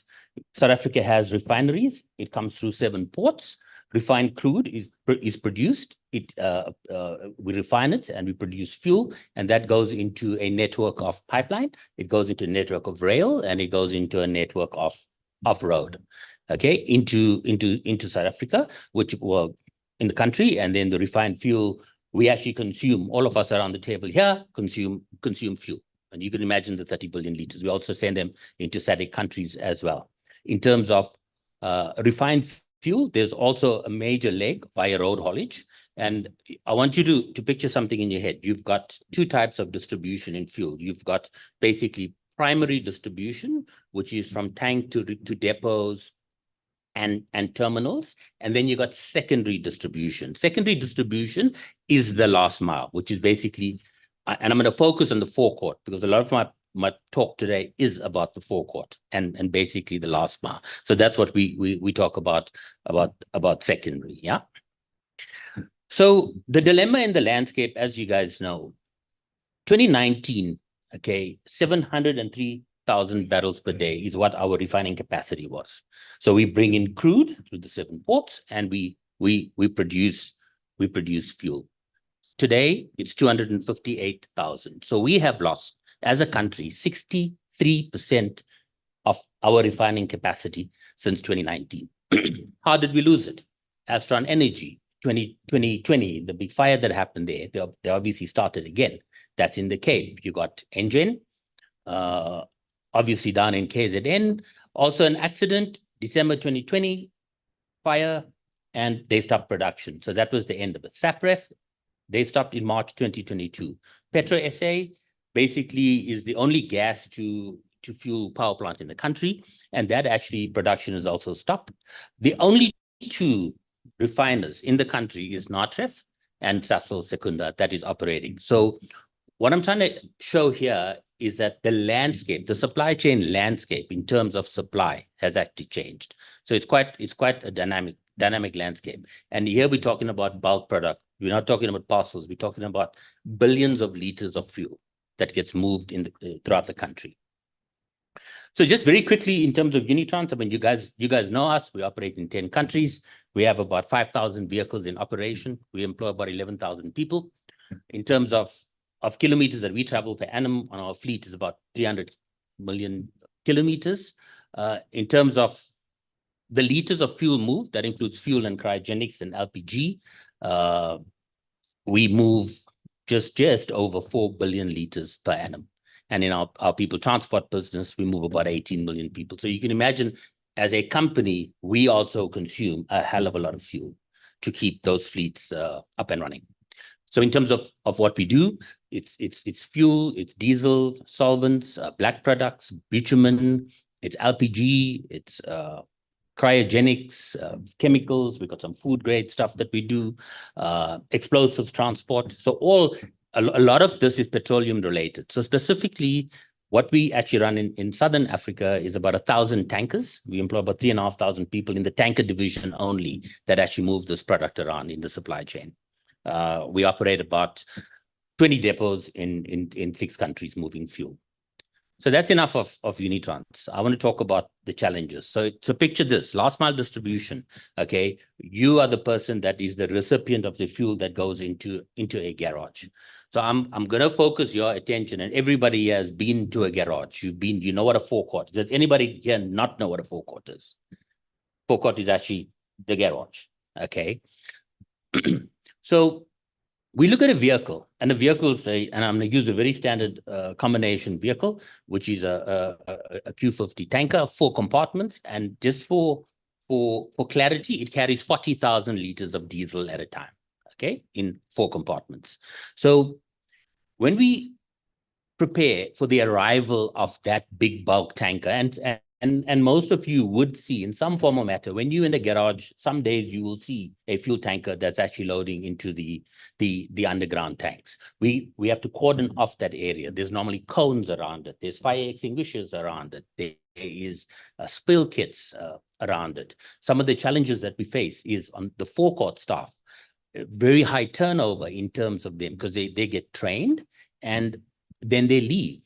You know, we then, and you'll hear me talking about dips, accuracy of dips. So basically, sometimes if you're lucky and if you happen to see a discharge at a forecourt, you'll see a fuel attendant with a long measuring rod that actually goes and he physically takes his measurement and he says, okay, there's 15,000 liters in that tank and it's a 20,000 liter tank. Because remember, we have to check in the underground tanks what the ullage is. What ullage is what is the spare capacity that's actually left, so we can actually discharge product into it.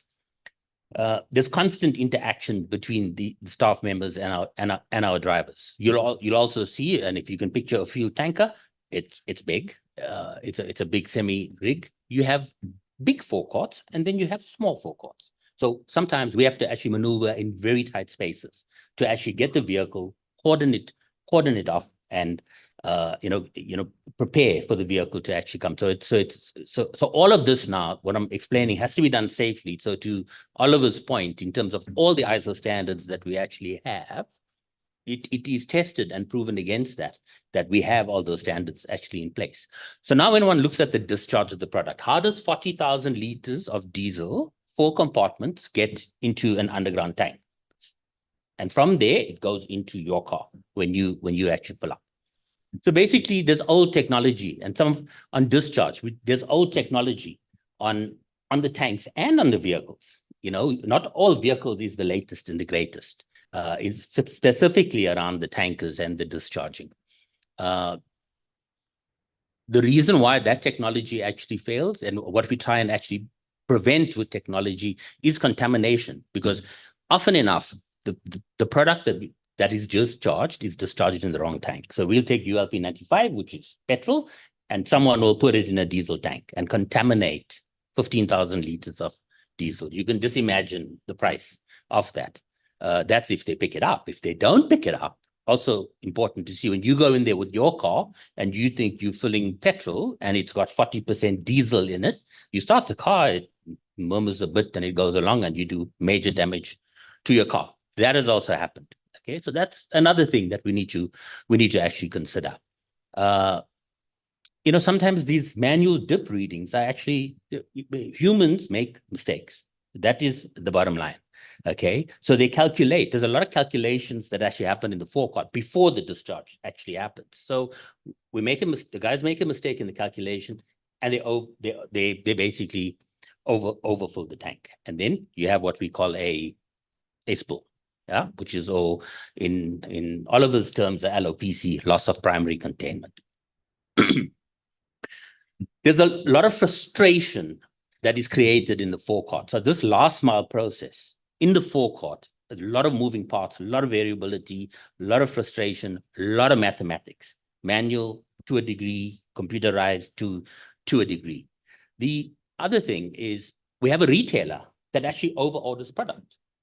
So we go in with 40,000 liters of diesel, and he says, no, he needed 40,000 liters of diesel. But when we did all the calculations and we start pumping, we find that he calculated in the ullage incorrect. And then you have basically product that you can't actually put in. Because remember, in terms of last mile logistics, and one of the speakers was talking about it earlier on, and the whole issue of reverse logistics. In fuel distribution to a garage, there is no such thing as reverse logistics. So when we load in a depot and when we actually discharge and there's 2,000 liters left, that vehicle is not allowed to get back to the depot. It has to go, and then the controllers and everything say, okay, you have to go to that garage and actually discharge it. So it has to come back empty. The reason why left on board, we manage it so well is the next day you could load over. So you got 2,000 liters of petrol, you could load 10,000 liters of diesel over it and contaminate at the loading point. So that's another challenge that we have. Then again, it's long waiting times at the forecourt. So after the whole discharge process actually happens, long waiting times for all the recons to be done and each one to actually be signed. So that is some of the challenges that we actually see in forecourt delivery. You wouldn't see these challenges, but it's challenges that actually exist. And you can see in the pictures on the side, you can see a discharge happening with the system. Sorry.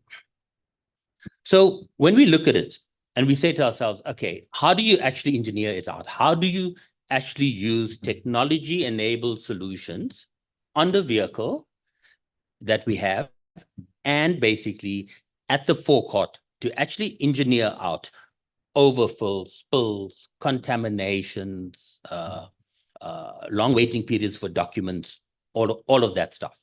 How do you actually discharge quickly? How do you turn? Logistics is about time. Someone said something about time early on. It's all about time in this business.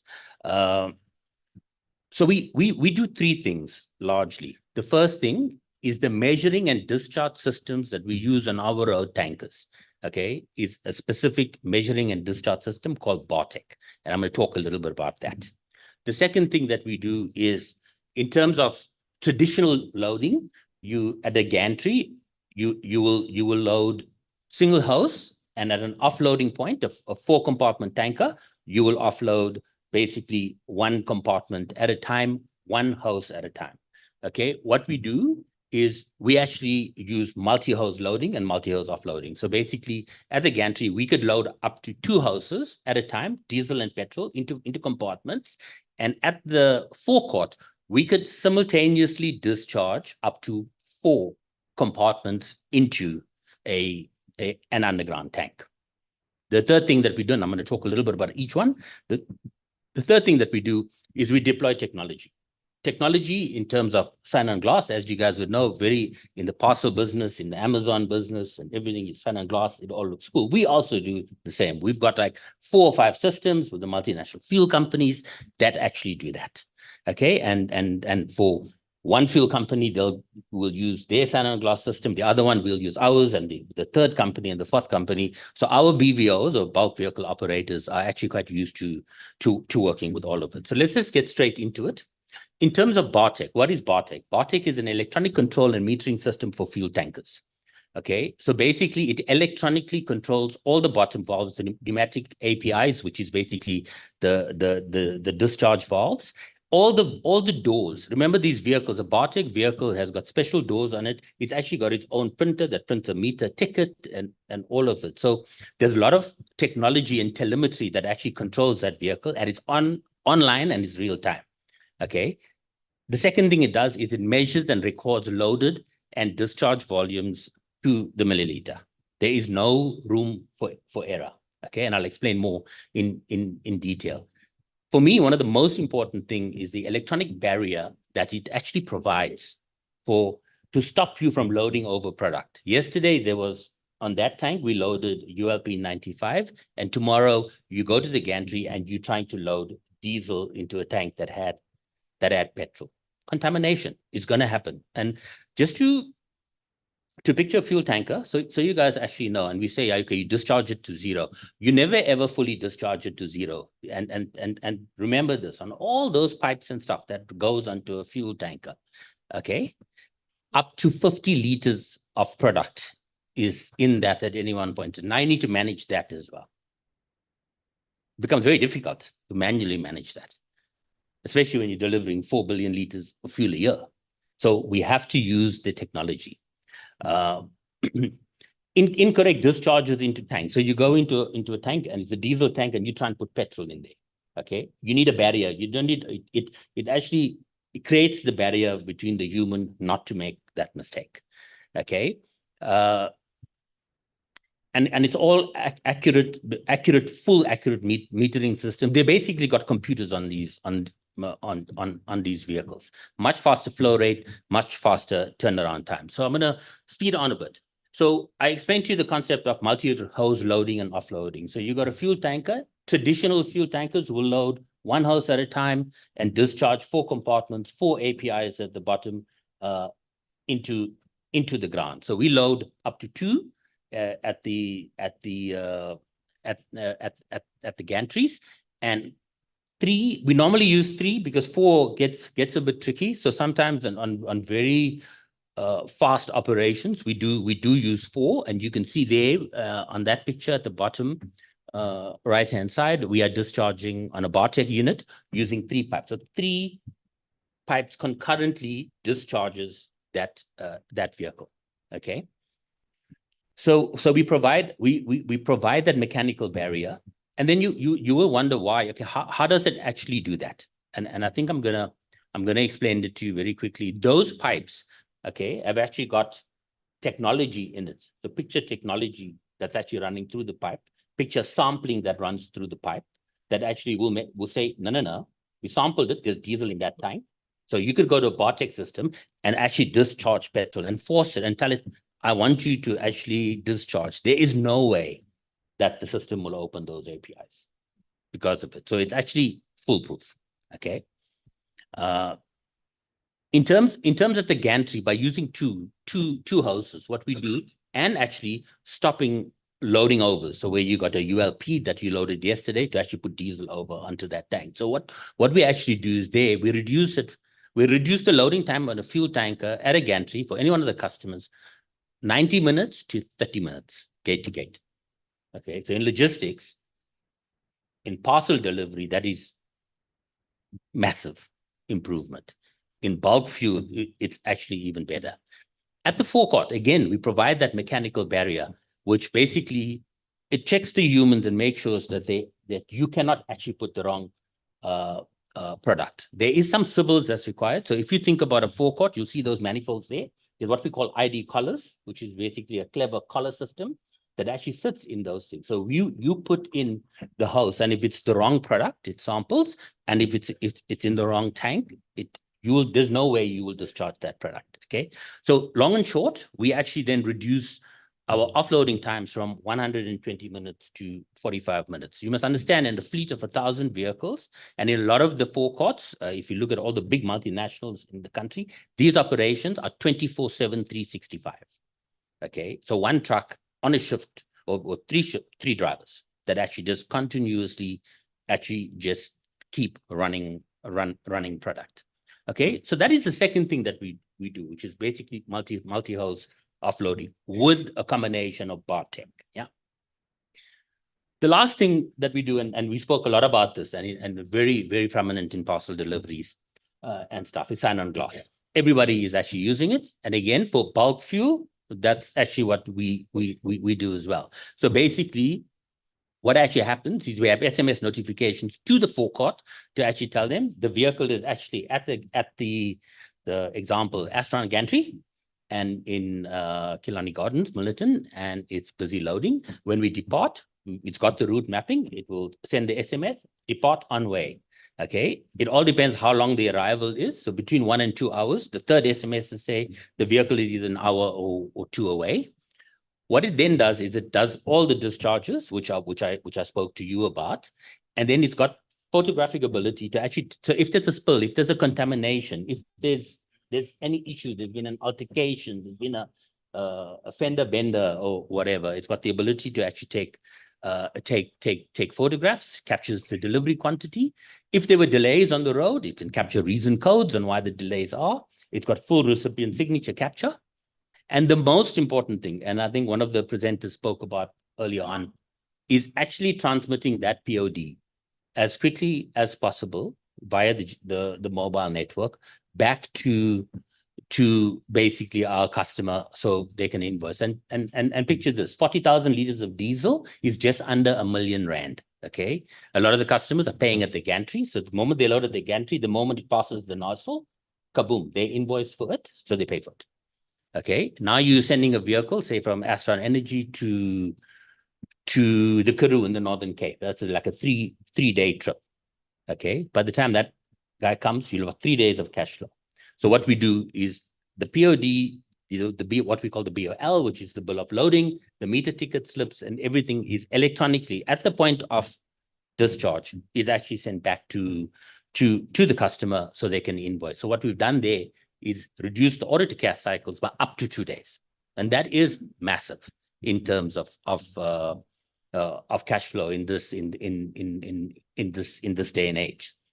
So that's the third thing that we do in terms of how did we use technology, mechanical and electronic technology in the vehicle, on the forecourt, and actually with the driver to actually make the difference in terms of last mile. So when you go to a garage, there's no run drives, there's no cone. You know, sometimes you go to some garages and there's a cone, there's one lane that's actually closed and you don't understand why. It's because they got no product or they've just had a contamination. You know, so when you go to a garage, a good sign is to always see no cones. Okay. So, sorry. I want to actually just talk very quickly before I conclude in some of the leading trends that we're actually seeing now. And this is actually throughout the world. Some of it in advanced economies that actually are doing it is energy companies. They're prioritizing other solutions. They're prioritizing fuel delivery software to ensure on time and full. They are prioritizing planning software. Electronic tank gauging, you know, not the guy standing with a dipstick and doing that and doing a manual calculation anymore and making mistakes, so you have contaminations, okay? And you'll hear the term in the fuel industry called ETGs, electronic tank gauging, that is actually coming in. So what that does is you set your thresholds. It's like inventory optimization. You set your safety stock levels and whatever, it triggers a replenishment order back. We go and pick the stock and we actually move it. Again, you manage your working capital cycles very well. So it's less stock more often, which results in a reduction in working capital. And you optimize those deliveries based on the tank readings, and you reduce the cones in the forecourt, run dries. We actually don't want that.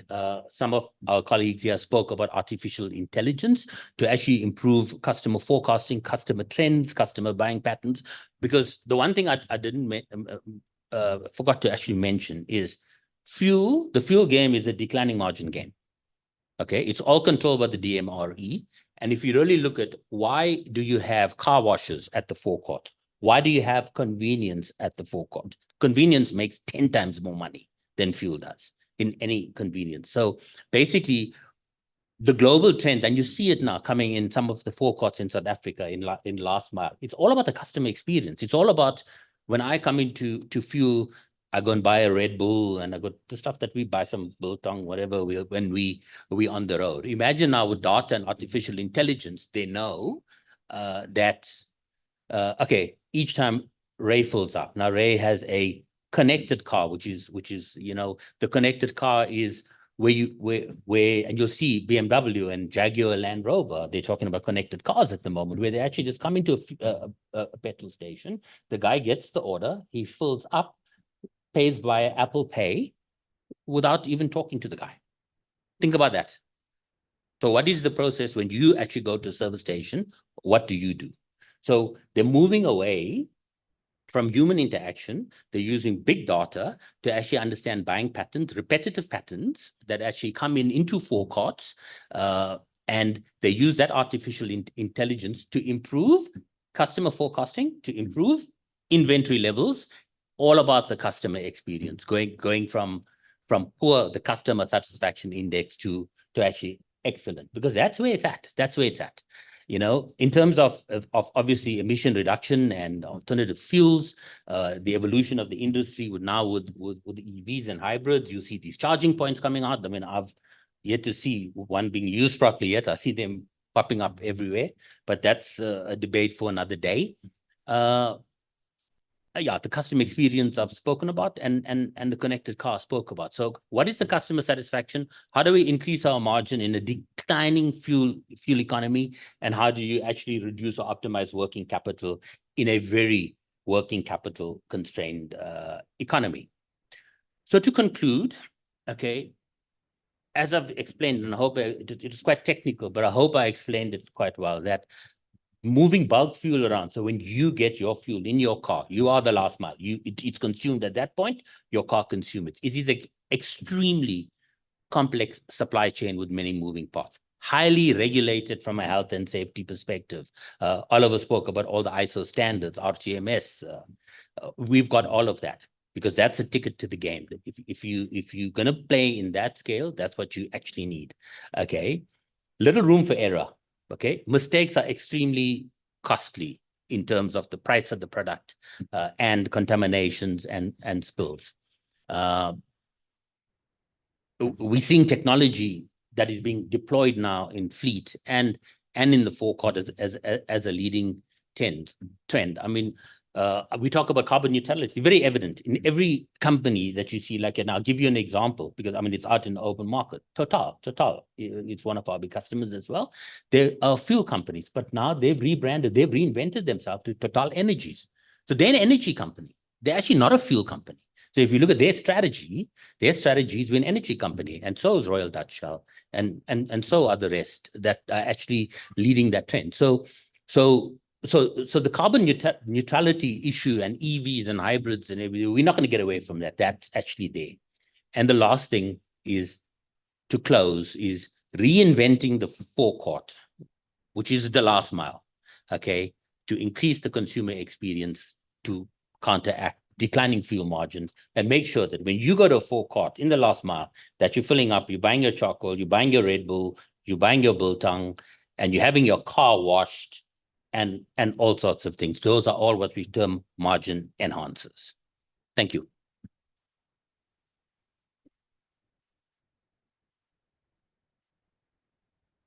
Thank you so much, Ray. This was a great presentation. And thank you very much, little token of appreciation. I think I want to say a few wise words. And that is, clearly you guys know what you are doing, and mistakes are costly. So I think, ladies and gents, rather make use of unitransfer distribution. That's wise words. Thank you very much for that.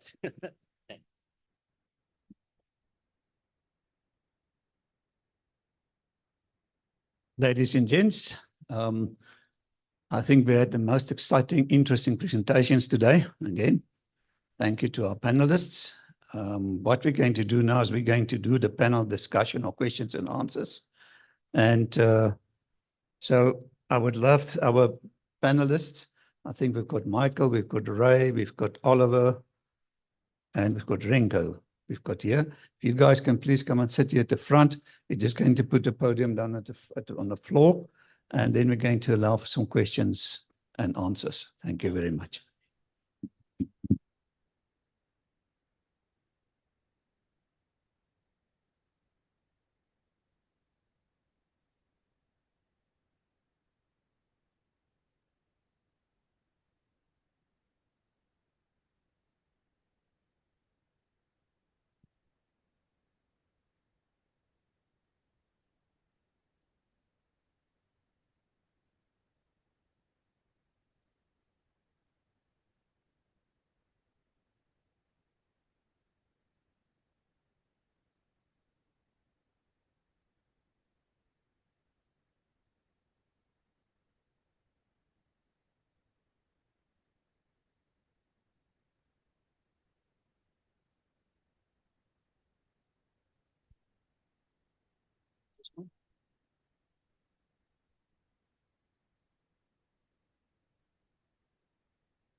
Right, ladies and gents, exciting time, some questions and answers.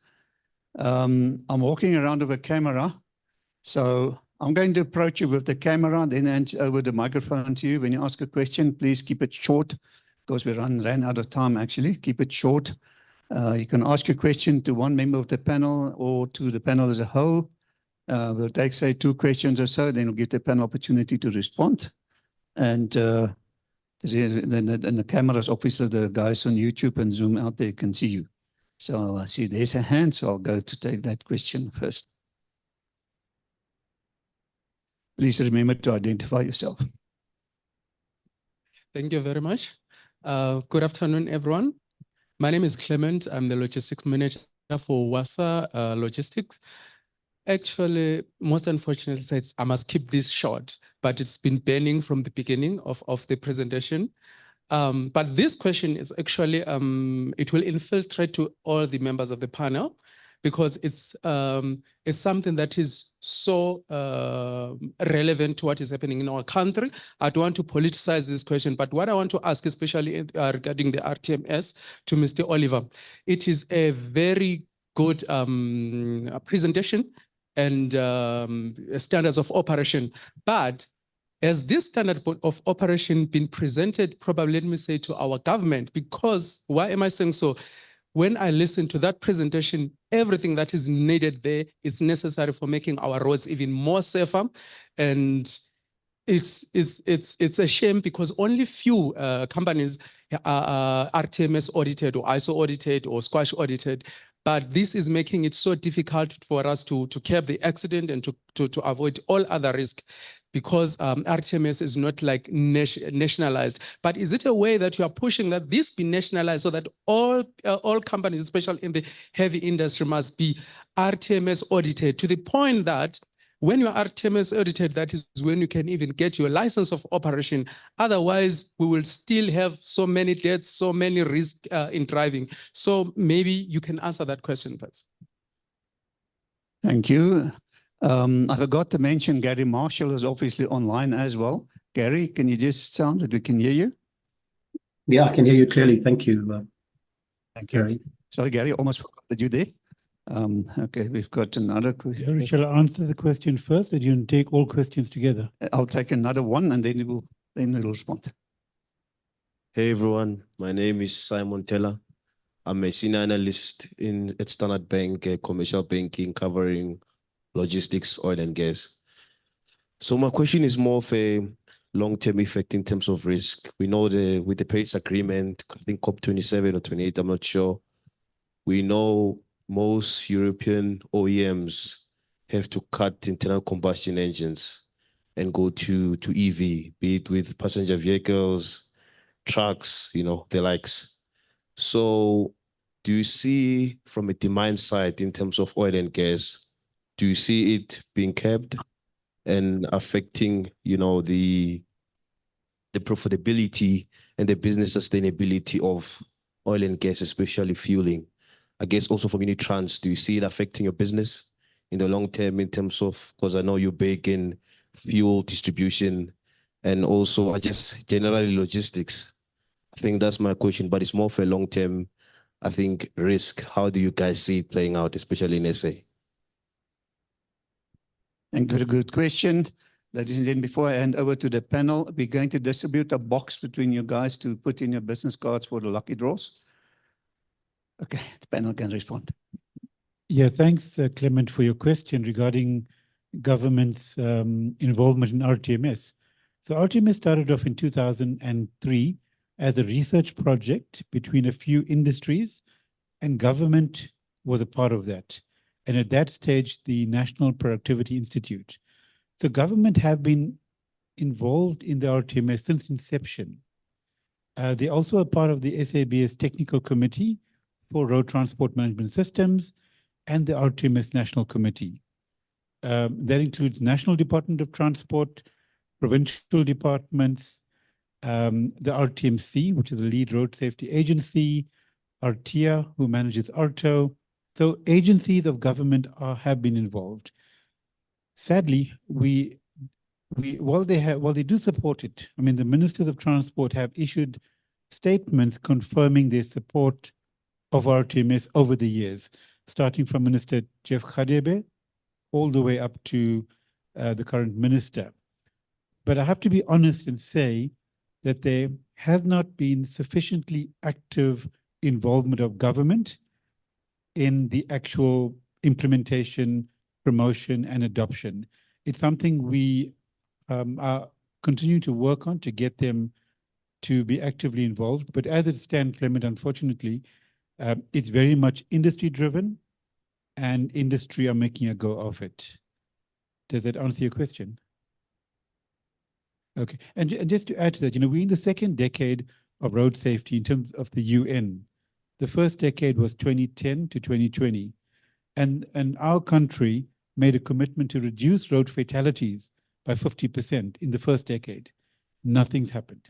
We're in the second decade and nothing much is happening. So I really think that, yes, we need government, but the private sector needs to realize that we can't rely on government, sadly so, that we've got to do things as best we can to make a difference on our roads. Thanks.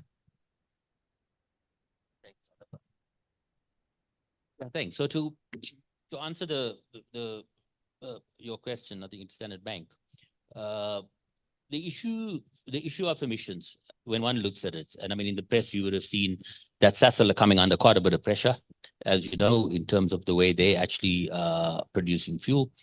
In terms of what we also see is a shift, and I think in my slide I did explain that we lost 63% of our refining capacity. So now the balance of that refining capacity is coming from first world economies, where they actually look at alternative in producing via alternative more safer means. Will it affect our business? I think the race for carbon neutrality and ESG, and I mean, we are a listed company on the Johannesburg Stock Exchange via CUP.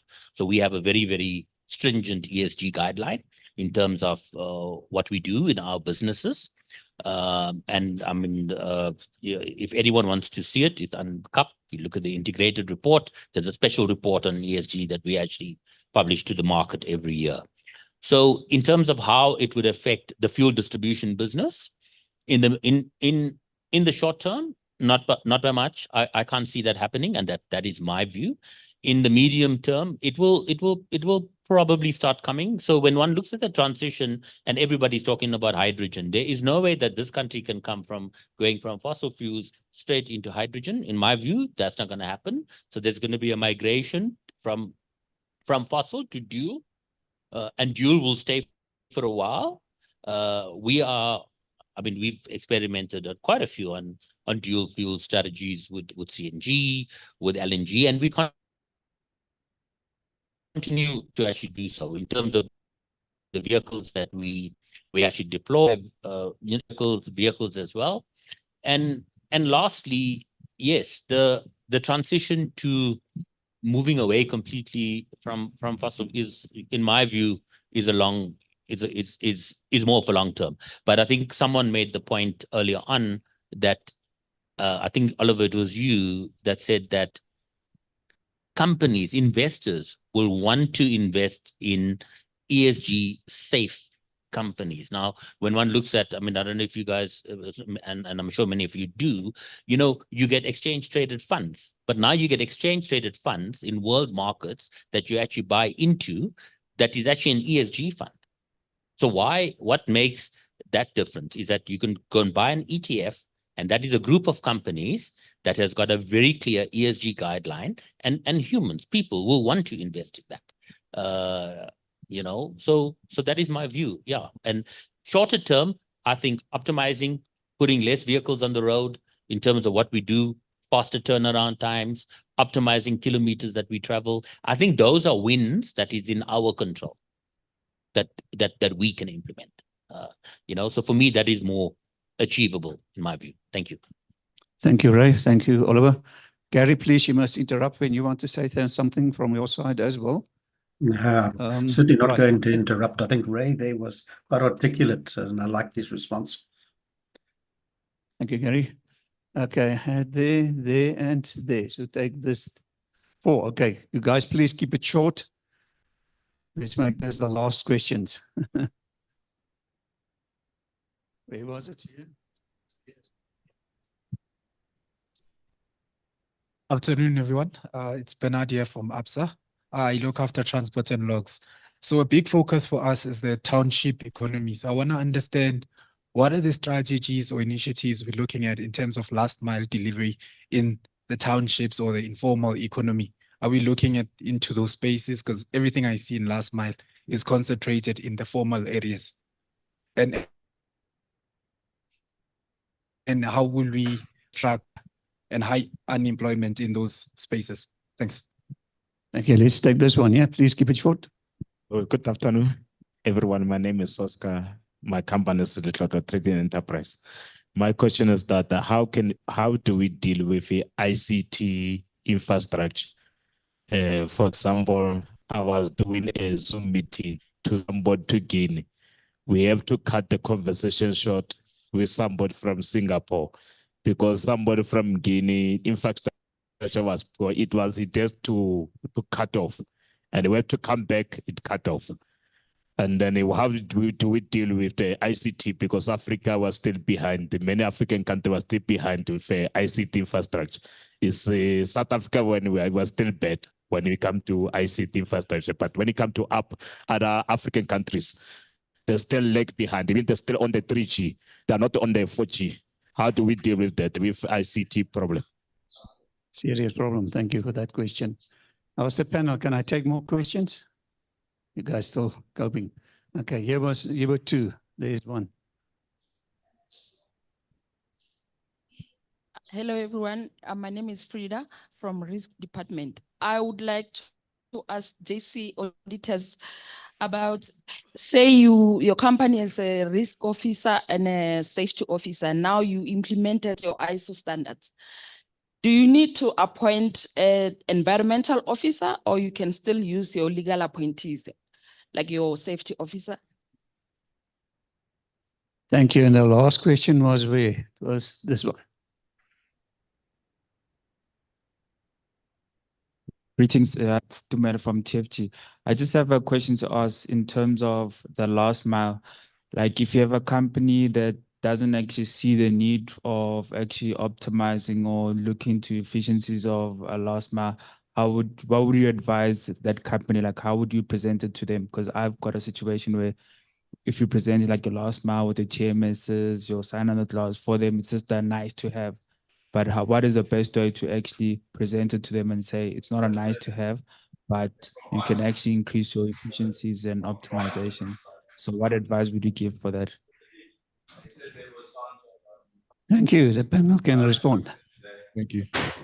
I'll take the question from the gentleman in the back regarding rural area expansion of the last mile in general concept. So I think there are 2 main aspects that jump to mind for me by looking at the penetration of that market space in a broader term, and that is 1, the location data available. So the geocoding the delivery location in rural areas.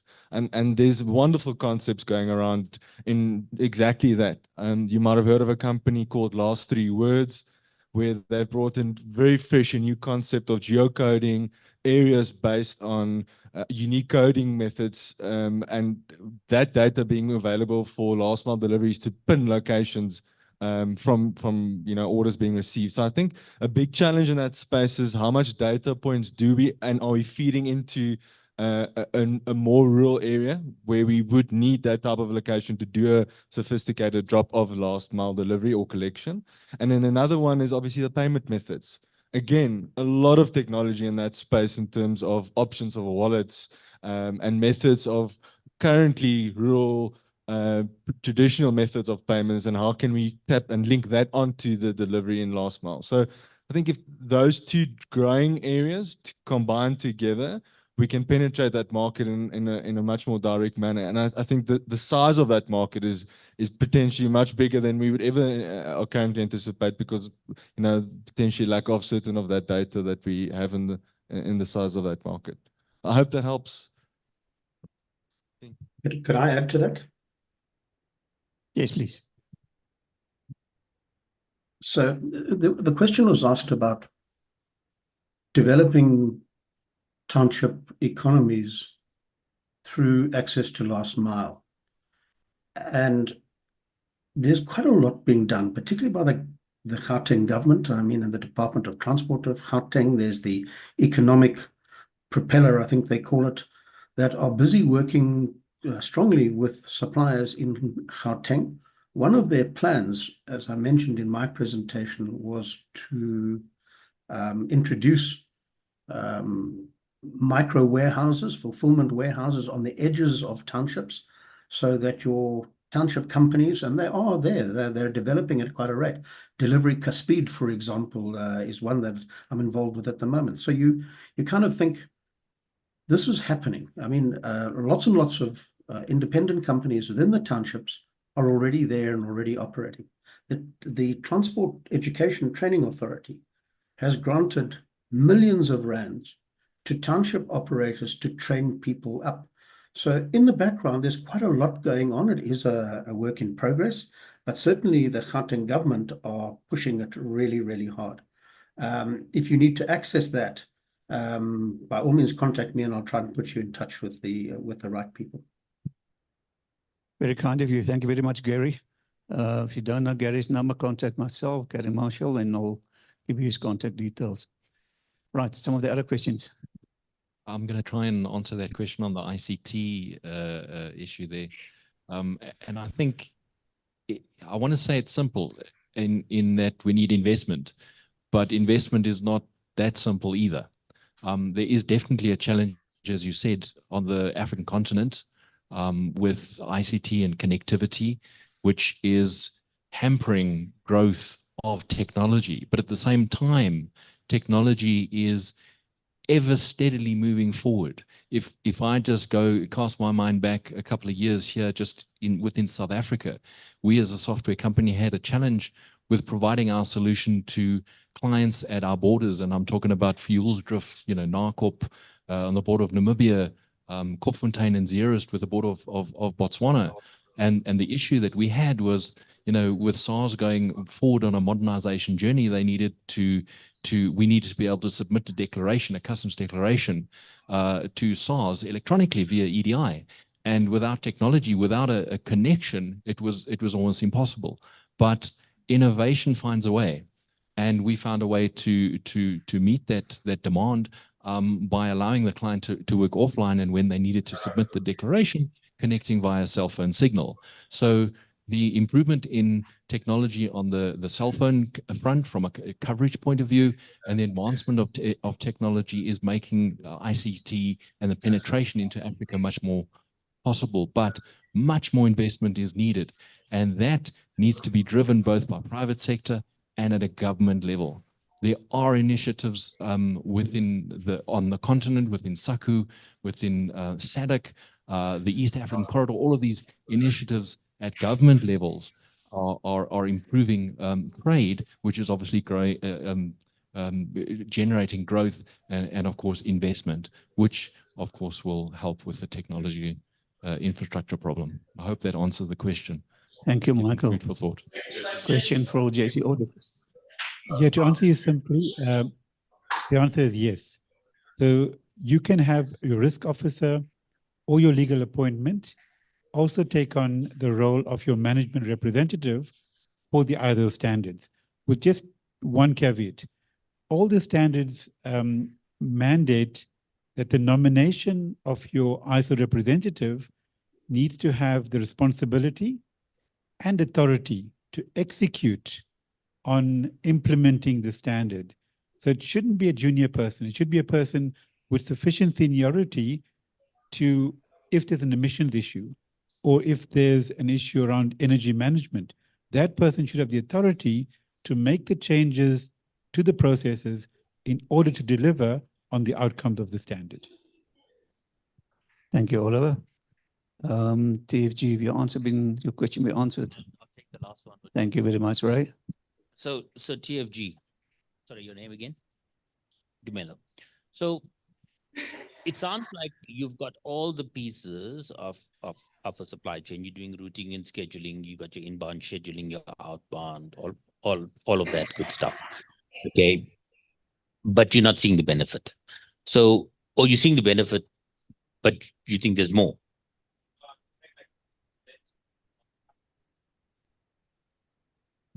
But for them, they see it seems like a nice to have. So what would you advise to say, guys, you really need this, and these are the efficiencies you can have. So for them, it's like, why do you really need it? We're working, we're fine. So how do you actually show them or advise them, like, guys, come on, look into this? Yeah, so the way we do it, I mean, we are integrated supply chain solutions company. So we've got a team of professionals. So some of them are in the room today, some of them are talking to you, where we actually go in and do supply chain reviews. So what we do is we actually take your business, we actually take your supply chain apart. We break it up into every piece that is actually a cost center and a service center, and we actually understand the cost of your supply chain. So what we do is we benchmark your cost, okay, and then we said, right, this supply chain is costing you so much, and your on time in full and your service fulfillment and all of that is actually costing you Y. But remember one thing, in most supply chains, okay, when one dives into a review of that nature, there is between 10 and 15% of supply chain cost through the right eyes and the right skill that you can actually extract from it. So when I stand in front of a customer, with looking at a complicated supply chain like TFG, I can tell you it 10%. Can I add to it? Sure. Maybe as another thought, I think there's a push and pull combination, right? If I get your question in terms of adoption, where execs are thinking of a nice to have versus, maybe an operational level feeling that it's burning, we need. And I think that push and pull in terms of suppliers pushing down technology and all the options that are available and the benefits and, costs are coming down and easeability of implementation versus clients asking, this is a serious issue. We need to address it somehow. Can we do it sufficiently? Putting human capital towards it in the way we do is not sufficient. I think that push and pull is going through seasons. Let's take a practical example. In this room, in the last mile topic, the concept, and Ray, your team's using that very sufficiently, is sign-on glass. So for many logistics operators, some of them see that as a very nice to have. It comes out of a planning optimization, execution to a driver, whoever that driver is. If it's a small vehicle or large, and there's a concept of a device where I can get my delivery digitally accepted immediately, get it back to the office. I can invoice and indirectly influence my cash flow. On paper, that would seem amazing, right? That is a pull. That's a customer saying, I need to do that cash flow. But in reality, some clients just don't pay still after where we are today, still pushing for the hard copy. So then exec would say, what, cost of this implementation for only this percentage of my client base just doesn't make sense at this stage. Whereas now we're seeing leapfrogging where clients are saying, what, the percentage of the clients that I'm doing this for is increasing. I need to have this. The cost and the challenge and the change management regarding of what I need to do to get that right is not a nice to have, it is a must. It's being done, it is available, it makes sense, and it goes over to a complete pool. So I think depending where the burn is in terms of the need, it is hard, I think, to keep on pushing if that pool doesn't naturally come in. I think it goes through seasons where it will happen, especially in the last mile, because now we see use cases where it is working. We can contest that drivers are managing applications to a degree. I mean, in Ray's case, drivers are using more than one app. Where would we have seen a world where, we would struggle thinking operators in heavy vehicles can't operate one app. Now they can do multiple. It's working. Clients are paying on the T. So the consumption of the food court pie and Coke, where the payment of that transport is happening months later, is now not. It can happen immediately. So I think that pool action is going to come more and more and then kill the barriers. Thank you very much to the panel. Let's ask some closing remarks from our panelists, please. Gary, maybe can we start with you being online, Gary? Some short closing remarks from Gary Marshall. Harry, I think thanks for putting the show on today, and it was really interesting listening to the various speakers. It struck me as that a lot of us were talking, when we were specifically talking about last mile, were on similar topic.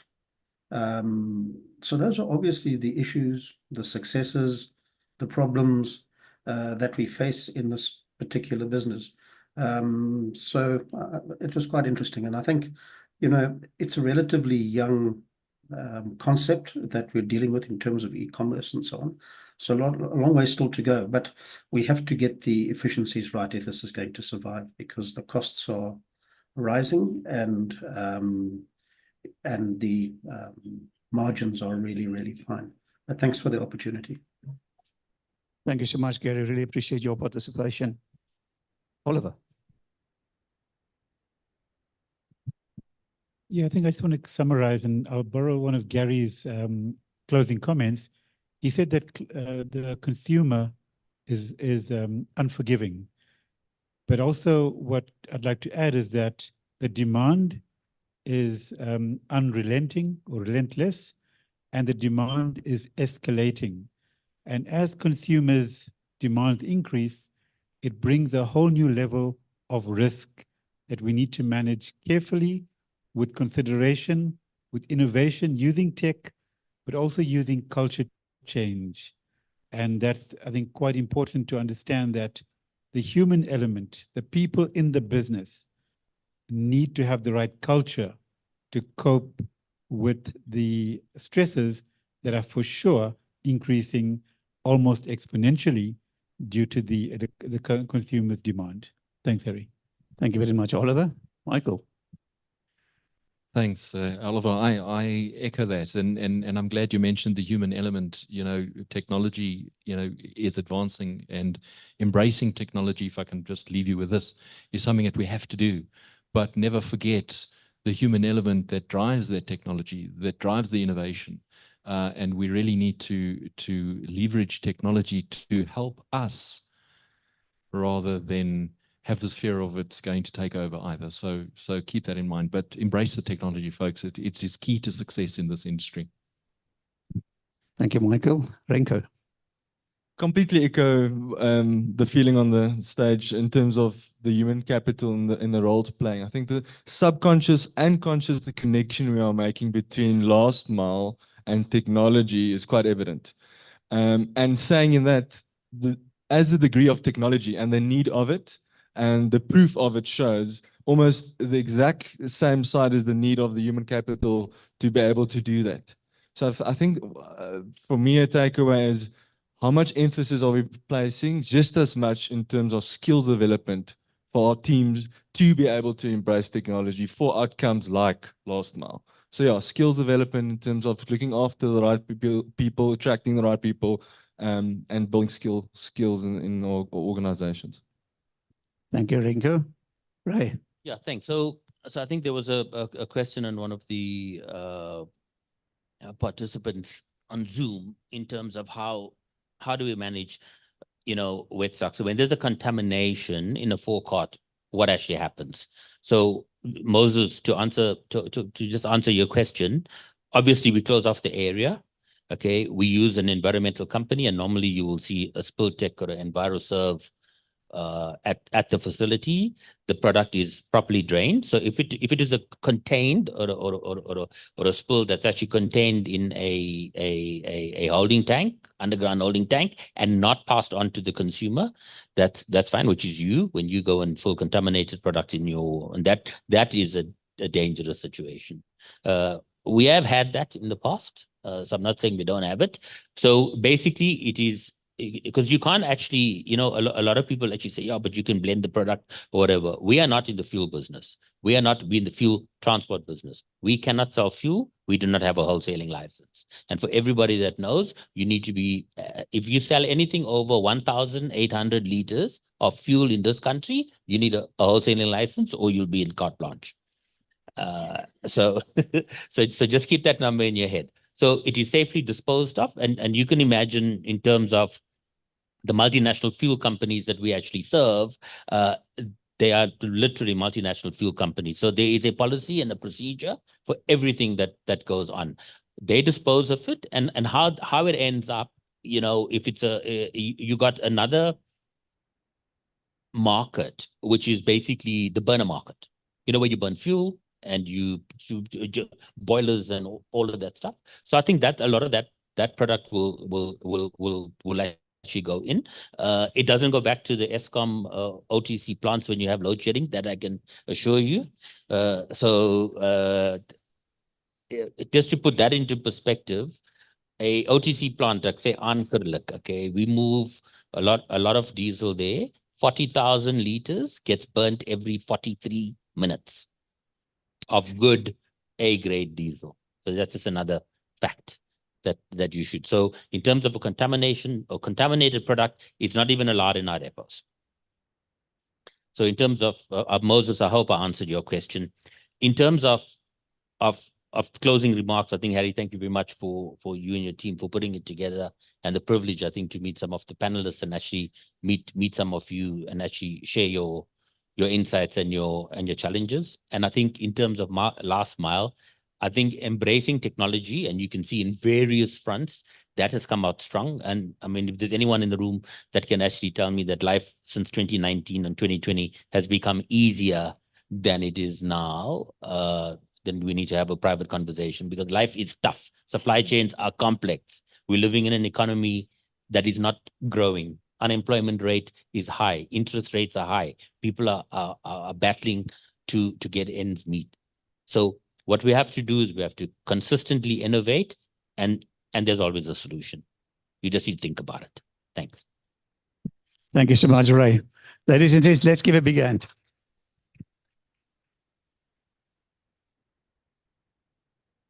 I think what we're going to do now is we're going to say goodbye to our online audience.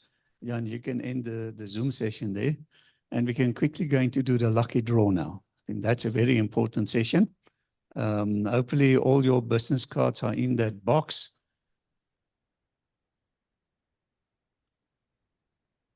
There's the box. Somebody stole the box.